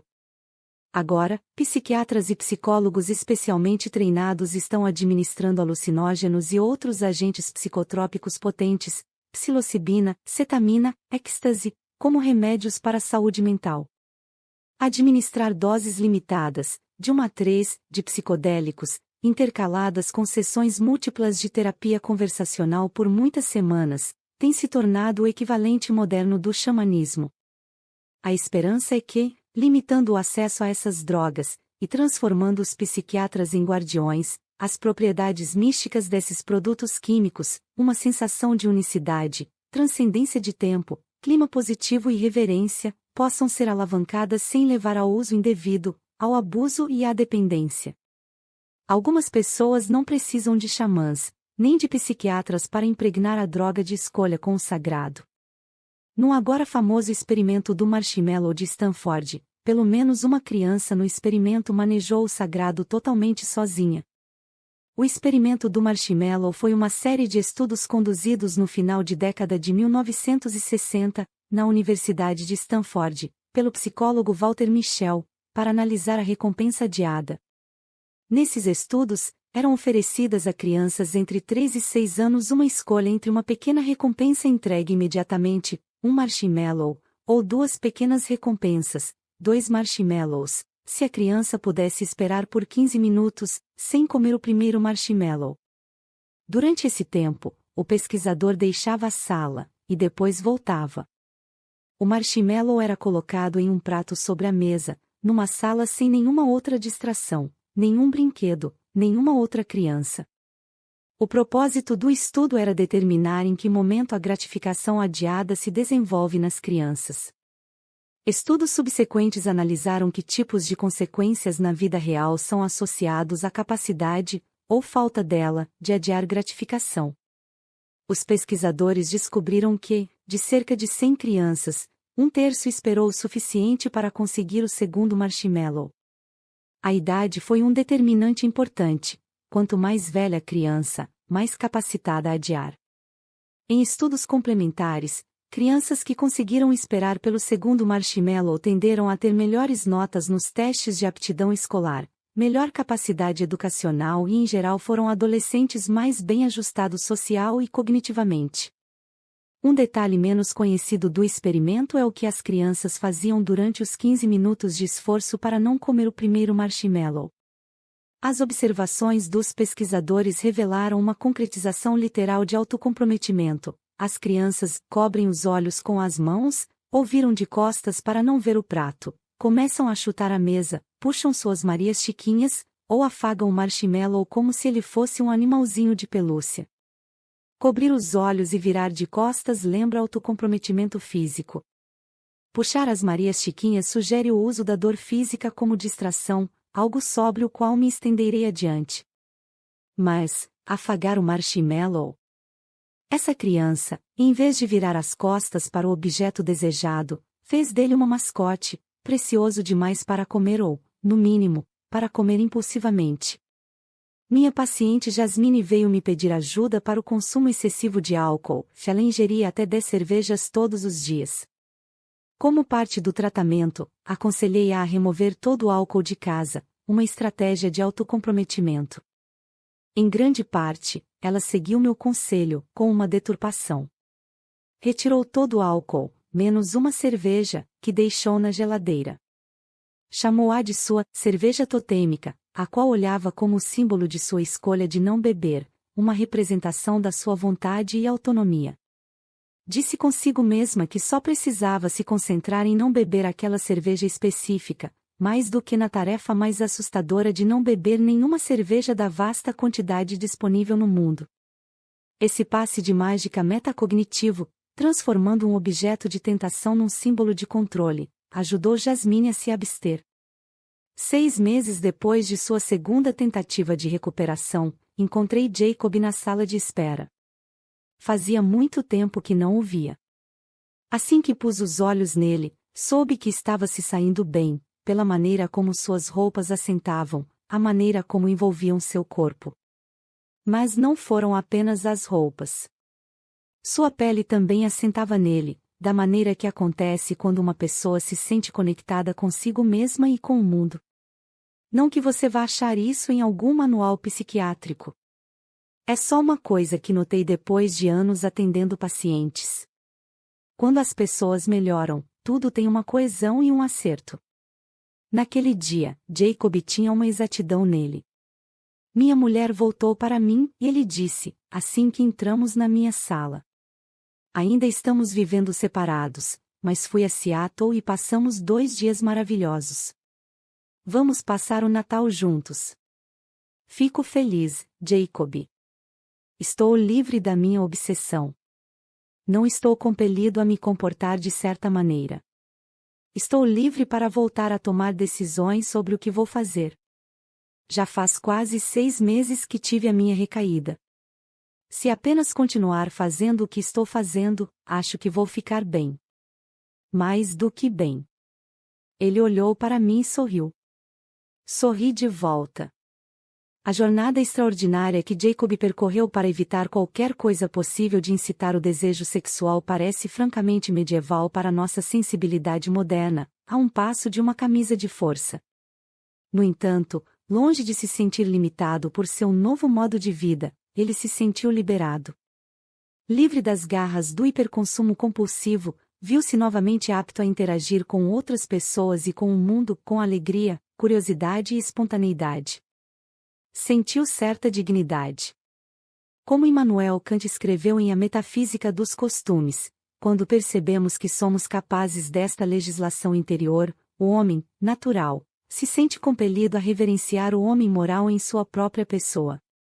O autocomprometimento é uma maneira de ser livre. Capítulo 6. Uma balança quebrada? Espero que você continue com a minha buprenorfina, Chris disse, sentado na minha sala, acertando sua mochila, empurrando para trás o cabelo que tinha caído sobre os olhos, balançando o joelho. Nos anos que se seguiram, eu perceberia que ele estava sempre em movimento. Ela tem ajudado. Na verdade, isto é um eufemismo. Não tenho certeza de que estaria vivo sem ela, e preciso achar alguém que possa me fazer uma receita. A buprenorfina é um opioide semissintético derivado da tebaína, destilado da papoula dormideira. Assim como outros opioides, ela se liga ao receptor mu-opioide, proporcionando alívio imediato da dor e do desejo por opioide.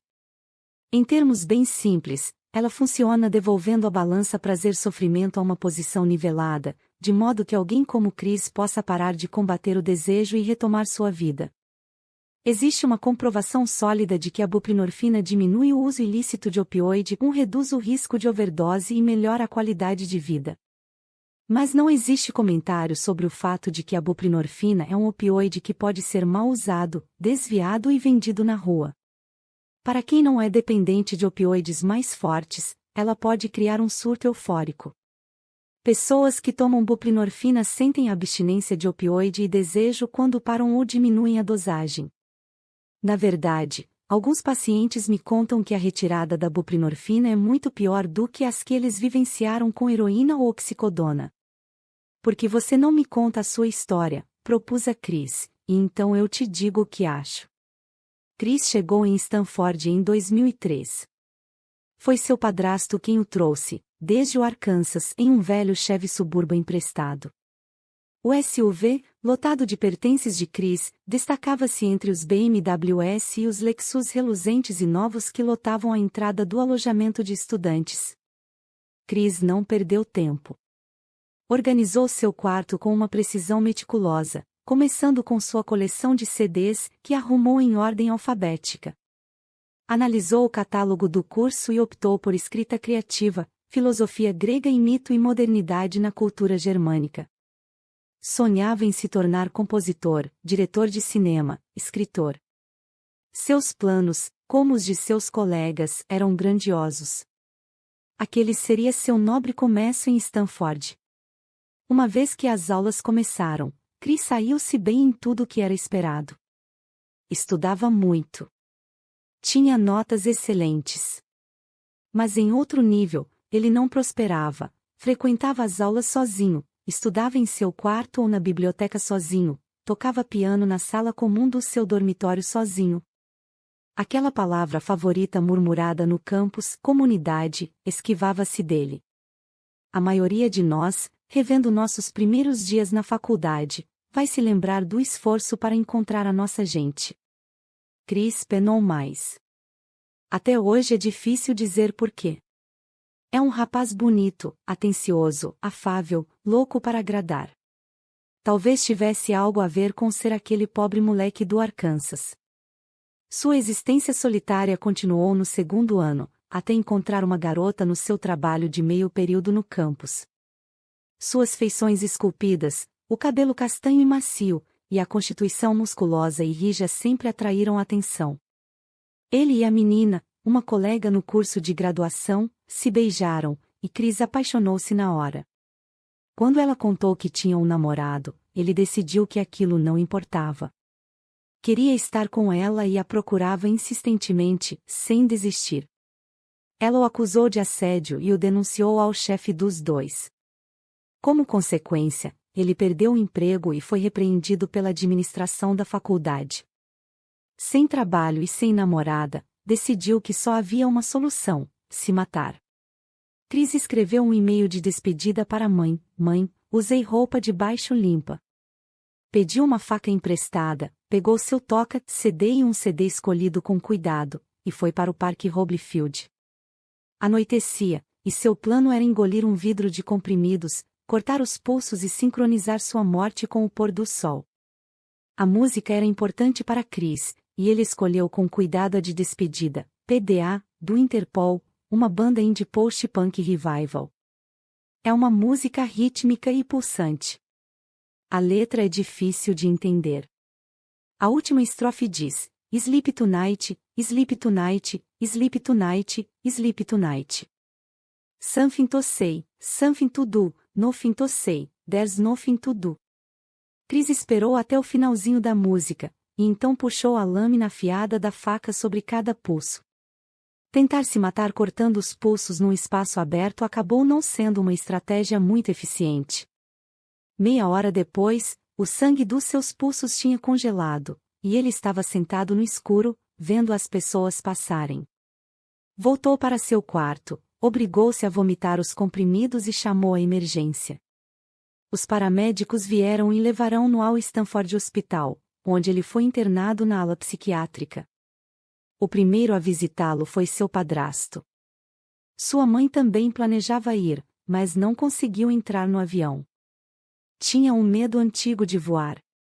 Seu pai biológico, a quem só via algumas vezes por ano, também apareceu. O pai pareceu chocado ao ver as incisões salientes e vermelhas nos pulsos de Christopher. Chris ficou na ala psiquiátrica por 2 semanas. Durante esse tempo, sentiu-se, acima de tudo, aliviado por estar num ambiente confinado, controlado e previsível. Um representante de Stanford foi visitá-lo no hospital e informou que, considerando as circunstâncias, ele seria forçado a tirar uma licença médica das aulas até se recuperar suficientemente para poder voltar, segundo determinação e critério da universidade. Chris voltou para o Arkansas para viver com a mãe e o padrasto. Arrumou um trabalho de garçom. Descobriu as drogas. Em 2007, voltou a Stanford. Antes de poder se inscrever para o trimestre do outono, precisava se encontrar com o chefe de saúde mental estudantil e seu decano residencial para pô-los a par do seu progresso e apresentar um argumento convincente para se reinscrever. Um dia antes da reunião, ele ficou com uma menina que tinha conhecido em Stanford. Não a conhecia bem, mas ela também era problemática, então Chris sentiu-se mais confortável em perguntar se poderia dormir no quarto dela por 1 ou 2 noites, enquanto se resolvia com a universidade. Na noite anterior à entrevista, ficou acordado, cheirando cocaína e lendo O Mal-Estar da Civilização, de Freud. Pela manhã, concluiu que estava muito zoado para se encontrar com um bando de administradores universitários. Voou para casa no mesmo dia. Chris passou o ano seguinte cavando terra, espalhando adubo e cortando grama, num calor de quase 40 graus, para a Universidade de Arkansas. Gostava da fisicalidade daquilo, de como mover o corpo o distraía dos seus pensamentos. Foi promovido a arborista, que em grande parte consistia em enfiar troncos e galhos de árvores num triturador. Quando não estava trabalhando, compunha música, partitura por partitura, enquanto fumava maconha, que passará a lhe ser indispensável. Em agosto do ano seguinte, Chris voltou mais uma vez a Stanford. Dessa vez, não foi exigida nenhuma reunião presencial. Apresentou-se em seu dormitório no estilo Jack Reacher, com nada além de uma escova de dente no bolso e um laptop na mão. Dormia sobre o colchão, de roupa, sem lençóis. Ele tinha vontade de se estruturar, algo que reconhecia ser necessário para ser bem-sucedido. Como parte do seu novo estado de espírito, mudou sua especialidade. Agora, estudaria química. Também jurou deixar de fumar maconha, mas sua decisão durou apenas 3 dias, antes de voltar a fumar diariamente, escondendo-a em seu quarto, tentando restringi-la quando seu companheiro de quarto, de quem se lembrava apenas como um cara da Índia, não estivesse por perto. No período de provas, Chris concluiu que, já que tinha passado a maior parte do tempo estudando chapado, também deveria ficar chapado para as provas. Como na aprendizagem estado dependente, sobre a qual tinha lido em sua aula de psicologia. Chegou à segunda questão até perceber que não sabia a matéria e era incapaz de completar a prova. Levantou-se e saiu, jogando sua prova no lixo. No dia seguinte, estava num avião para casa. Deixar Stanford pela 3ª vez foi diferente para Chris. Tinha um tom de desânimo. Ao chegar em casa, não tinha qualquer ambição, nem mesmo de continuar compondo música. Começou a beber muito, além de fumar maconha. Depois, experimentou opioides pela primeira vez, o que era fácil em Arkansas em 2009, quando os fabricantes e distribuidores de opioides despejavam no estado milhões de comprimidos analgésicos opioides. Naquele mesmo ano, médicos em Arkansas forneceram 116 receitas de opioides para cada 100 pessoas que moravam no estado. Enquanto tomava opioides, tudo o que Chris achava que andara buscando, subitamente lhe pareceu ao alcance.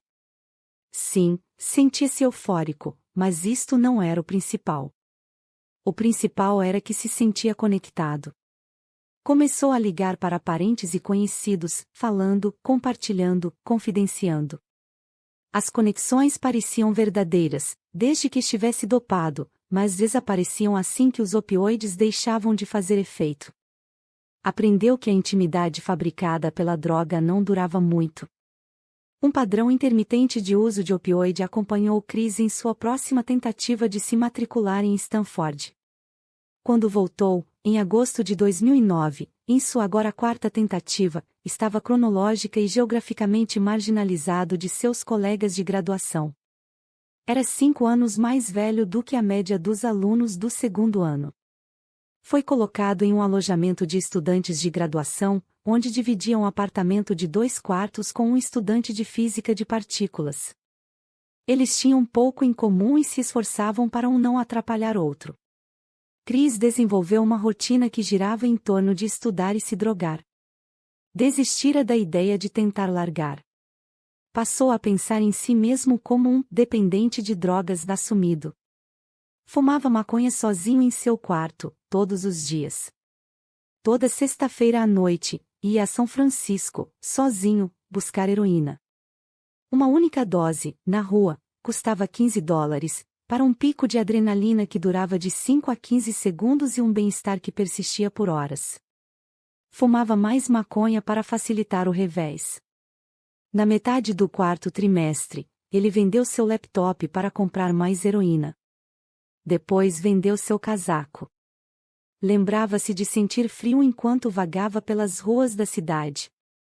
Uma vez, tentou ficar amigo de 2 estudantes britânicos, na aula de idiomas. Contou a eles que queria fazer um filme, e queria que eles participassem. Tinha começado a se interessar por fotografia, e às vezes perambulava pelo campus tirando fotos. No começo, os 2 pareceram interessados, mas, quando contou a ideia, filmá-los falando com sotaque americano enquanto comiam, eles relutaram e passaram a evitá-lo. Acho que sempre fui esquisito desse jeito. Ideias esquisitas. É por isso que jamais quero contar às pessoas o que estou pensando. Em meio a tudo isso, Chris ia para a aula e só tirava, com exceção de um B na base interpessoal de comportamento anormal. Foi para casa no Natal e não voltou. Em agosto de 2010, Chris fez uma última tentativa de se matricular em Stanford. Alugou um quarto fora do campus, em Menlo Park, e anunciou ainda um novo curso, Biologia Humana. Depois de alguns dias, roubou comprimidos da sua senhoria e conseguiu uma receita para Zolpidem, que esmagava e injetava. Fez isto durante 5 meses, depois deixou Stanford, desta vez com a esperança de nunca mais voltar. De volta a Arkansas, na casa dos pais, Chris passava os dias se drogando.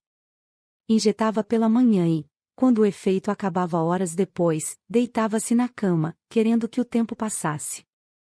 O ciclo parecia infindável e inescapável. Em março de 2011, Chris foi pego pela polícia roubando sorvete, enquanto estava drogado. Ofereceram-lhe cadeia ou reabilitação. Escolheu reabilitação.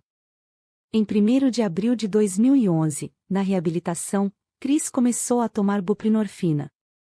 Chris atribui ao medicamento a salvação da sua vida. Após 2 anos de estabilidade com a buprenorfina, Chris decidiu fazer uma última tentativa de volta a Stanford. Em 2013, alugou uma cama em um trailer, de um idoso chinês. Não podia pagar por nada além disso. No primeiro mês no campus, procurou-me pedindo ajuda. É claro que concordei em receitar buprenorfina para Chris. 3 anos depois, ele se formou com louvor e seguiu para o doutorado. Aconteceu que todas suas ideias esquisitas se encaixavam bem no laboratório. Em 2017, ele se casou com a namorada. Ela conhecia seu passado e entendia por que ele tomava buprenorfina. Às vezes lamentava falta de emoção robótica, em especial sua aparente falta de raiva, quando ela sentia que a raiva era justificada. Mas, basicamente, a vida era boa. Chris já não estava sufocado pelo desejo, pela raiva e outras emoções intoleráveis. Passava os dias no laboratório e corria para casa depois do trabalho, para ver a esposa. Logo esperavam o primeiro filho. Um dia, Em 2019, eu disse a Cris, durante uma de nossas sessões mensais: "Você está indo tão bem, e já faz um bom tempo, já pensou em tentar largar a buprenorfina?" Sua resposta foi definitiva: "Nunca quero largar a buprenorfina." Foi quase como um interruptor para mim. Ela não apenas me impediu de usar heroína, ela deu ao meu corpo algo de que eu precisava e não conseguia achar em nenhum outro lugar. Medicamentos para restaurar um equilíbrio? Pensei com frequência no que Cris me disse naquele dia, sobre a buprenorfina lhe dar algo que ele não conseguia achar em nenhum outro lugar. Será que o uso prolongado de drogas tinha quebrado seu equilíbrio prazer-sofrimento a tal ponto que ele precisaria de opioides pelo resto da vida, só para se sentir normal? Talvez o cérebro de algumas pessoas perca a plasticidade necessária para restaurar a homeostase, mesmo depois de uma abstinência prolongada. Talvez mesmo depois do desmonte dos gremlins, a balança dessas pessoas mantenha-se permanentemente inclinada para o lado do sofrimento. Ou será que Cris estava dizendo que os opioides corrigiram um desequilíbrio químico que ele tinha de nascença? Quando cursei a faculdade de medicina e fiz residência, na década de 1990, aprendi que pessoas com depressão, ansiedade, déficit de atenção, distorções cognitivas, problemas de sono e daí por diante têm cérebros que não funcionam da maneira que deveriam, exatamente como pessoas com diabetes têm um pâncreas que não produz insulina suficiente. Meu trabalho, segundo a teoria, é repor a substância química que falta, para que as pessoas possam funcionar normalmente. Essa mensagem foi amplamente disseminada e agressivamente promovida pela indústria farmacêutica, encontrando um público receptivo tanto em médicos quanto em pacientes. Ou talvez Cris quisesse dizer algo ainda diferente. Talvez estivesse dizendo que a buprenorfina compensou um déficit não no seu cérebro, mas no mundo. Talvez o mundo deixasse Cris deprimido, e a buprenorfina foi a melhor maneira que ele encontrou para se adaptar. Quer o problema estivesse no cérebro de Cris ou no mundo, quer fosse causado pelo uso prolongado de droga ou por um problema de nascença, aqui estão algumas coisas que me preocupam no uso de medicamentos para pressionar o lado do prazer da balança. Em primeiro lugar, qualquer droga que pressione o lado do prazer tem potencial para criar dependência. David, o colega de faculdade que ficou dependente de estimulantes com receita, é a prova viva de que tomar estimulantes prescritos por um médico não confere imunidade para os problemas de dependência e adicção. Estimulantes prescritos são o equivalente molecular da metanfetamina ilegal, Ice, Speed, Cramp, Cristina, Nudos, Scooby Sax. Eles provocam um surto de dopamina no circuito de recompensa do cérebro e têm um alto potencial para abuso. Citação direta do aviso da Food and Drug Administration, FDA, Agência de Regulação de Alimentos e Remédios dos Estados Unidos, para o Adderall, medicamento à base de anfetamina proibido no Brasil. Em segundo lugar, e se essas drogas de fato não agirem da maneira que deveriam ou, pior ainda, piorarem os sintomas psiquiátricos a longo prazo? Embora a buprenorfina estivesse funcionando para Cris, a comprovação para medicamentos psicotrópicos, de forma geral, não é sólida, em especial quando tomados por longo tempo. Apesar do substancioso aumento de financiamento em 4 países de altos recursos, Austrália, Canadá, Inglaterra e Estados Unidos, para medicamentos psiquiátricos, como antidepressivos, fluoxetina, ansiolíticos, alprazolam, hipnóticos, zolpidem, a prevalência de sintomas de transtorno de humor e ansiedade nesses países não diminuiu, 1990 a 2015. Esses resultados persistem mesmo no controle para aumento de fatores de risco para doenças mentais, tais como pobreza e trauma, e mesmo quando se analisam doenças mentais severas, tais como esquizofrenia. Pacientes com ansiedade e insônia, que tomam diariamente benzodiazepínicos, alprazolam e clonazepam, e outros hipnóticos sedativos, por mais de um mês, podem sentir uma piora na ansiedade e na insônia. Pacientes com dor, que tomam opioides diariamente por mais de um mês, têm mais risco não apenas de dependência por opioide, como também para a piora da dor. Como já foi mencionado, este é um processo chamado hiperalgesia induzida pelo ópio, ou seja, opioides piorando a dor com a repetição de doses. Medicamentos como Adderall, anfetamina e Ritalina, metilfenidato, prescritos para transtorno do déficit de atenção, promovem memória e atenção de curto prazo, mas existe pouca ou nenhuma evidência para um aumento na cognição complexa de longo prazo, melhora no conhecimento, ou notas melhores. Conforme a psicóloga de saúde pública Gretchen Lefever Watson e seus coautores escreveram no artigo intitulado The ADHD Drug Abuse Crisis on American College Campuses, a crise do abuso de medicamentos para nos campi universitários estadunidenses, nova comprovação convincente indica que o tratamento de com medicamentos está associado à deterioração do funcionamento acadêmico e socioemocional. Dados recentes mostram que até os antidepressivos, previamente considerados como não sendo formadores de hábito, podem levar à tolerância e dependência, e possivelmente até piorar a depressão a longo prazo, fenômeno chamado disforia tardia. Além do problema da dependência, e da questão sobre se essas drogas ajudam ou não, tenho me atormentado com uma questão mais profunda: e se o fato de tomar medicamentos psicotrópicos estiver nos levando a perder algum aspecto essencial da nossa humanidade? Em 1993, o psiquiatra Dr. Peter Kramer publicou seu livro revolucionário Ouvindo Prozac, no qual argumenta que os antidepressivos deixam as pessoas melhores do que bem. Mas e se Kramer entendeu mal? E se em vez de nos deixar mais do que bem, as drogas psicotrópicas nos tornem diferentes de bem? Ao longo dos anos, tive muitos pacientes que me contaram que seus medicamentos psiquiátricos, embora oferecessem alívio a curto prazo para suas emoções dolorosas, também limitavam sua capacidade de experienciar uma série de emoções, especialmente as mais fortes, como luto e maravilhamento. Uma paciente, que parecia estar se dando bem com antidepressivos, disse que já não chorava nos comerciais das Olimpíadas. Contou isso rindo, privando-se com alegria do lado sentimental da sua personalidade, pelo alívio da depressão e ansiedade. Mas quando não conseguiu chorar nem no enterro da própria mãe, sua balança tinha se inclinado. Largou os antidepressivos e pouco tempo depois vivenciou uma amplitude emocional maior, inclusive mais depressão e ansiedade. Decidiu que os baixos valiam a pena para se sentir humana. Outra paciente minha, que diminuiu gradativamente a alta dosagem de oxicodona que tinha tomado por mais de uma década para dor crônica, veio me ver meses depois, com o marido. Era a primeira vez que eu ouvia. Ele tinha se cansado de tantos médicos ao longo de tantos anos. Por causa da oxi, minha esposa parou de ouvir música. Agora, sem aquela coisa, ela voltou a gostar de música. Para mim, é como se eu tivesse de volta a pessoa com quem me casei, disse ele.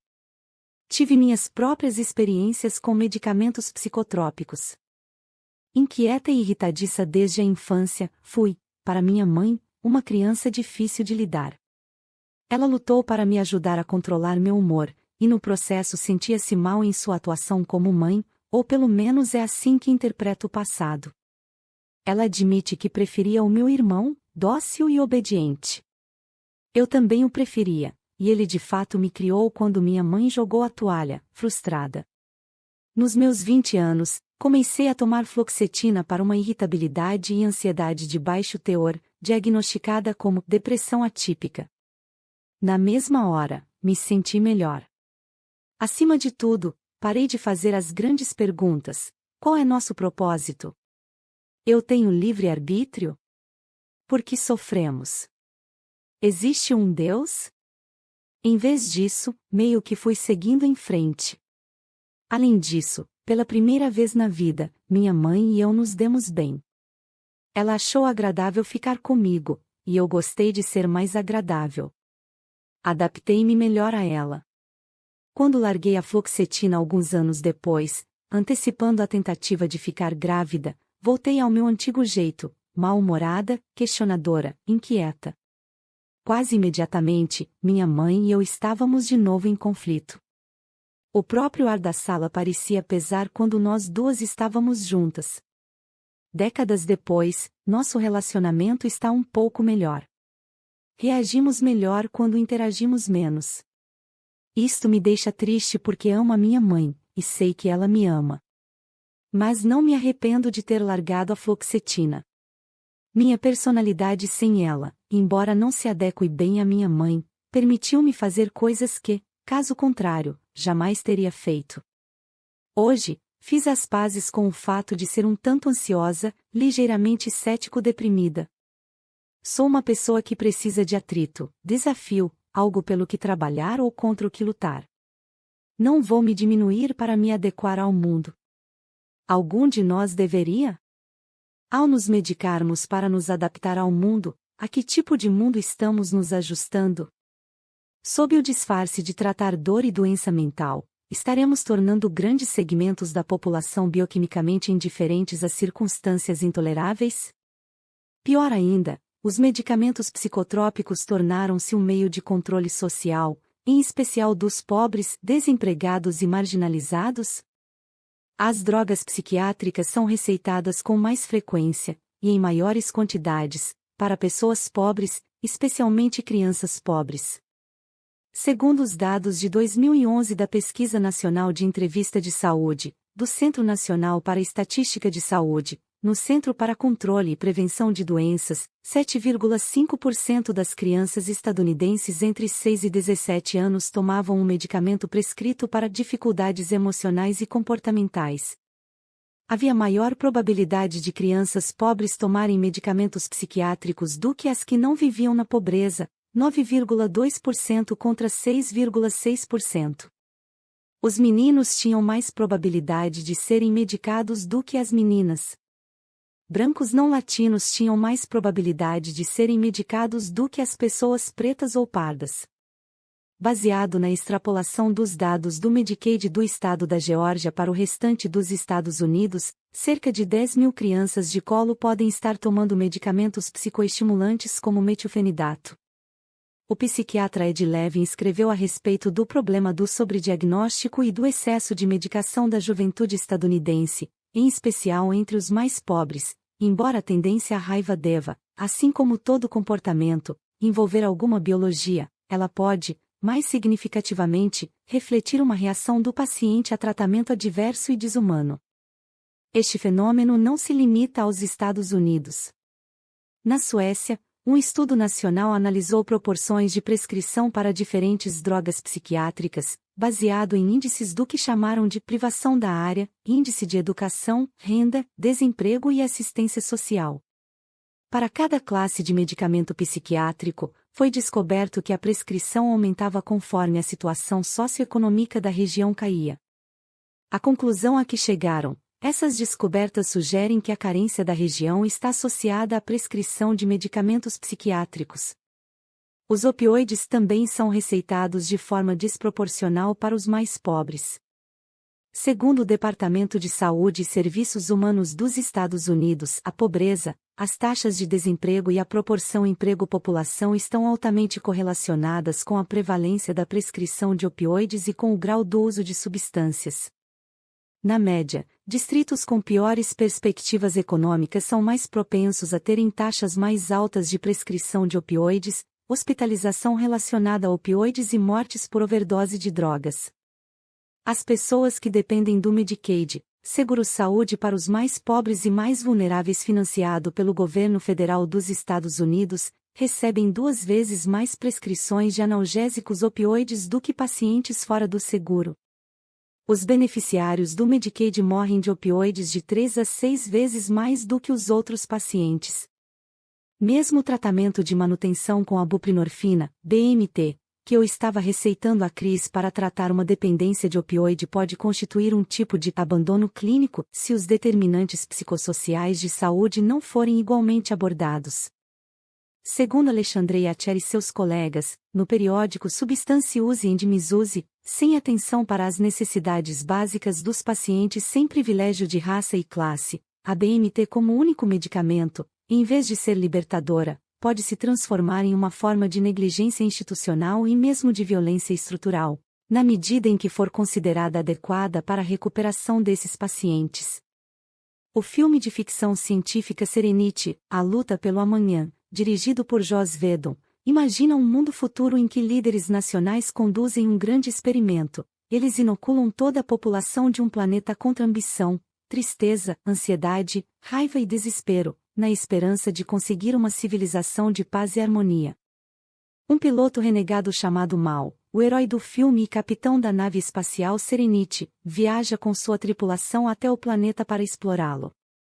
Em vez de se ver no paraíso, ele encontra cadáveres sem uma explicação para as mortes. Todo o planeta está morto, em repouso, as pessoas deitadas na cama, relaxando no sofá, tombadas sobre a escrivaninha. Mal e sua tripulação acabam resolvendo o enigma. A mutação genética privou-os de qualquer tipo de fome. Como os ratos na vida real, privados de dopamina, que morrem de fome em vez de andar alguns centímetros para obter comida, esses humanos morreram por falta de desejo. Por favor, não me entenda mal. Esses medicamentos podem ser ferramentas que salvam vidas, e sou grata por contar com eles na prática médica. Mas existe um custo ao medicar todo tipo de sofrimento humano e, como veremos, existe um caminho alternativo que pode funcionar ainda melhor: aceitar o sofrimento. Siga para o próximo vídeo. Link disponível na descrição. Comente o que você está achando. Não se esqueça de se inscrever no canal Essas Palavras e ativar as notificações para não perder os próximos capítulos e livros. Nos vemos nos próximos vídeos.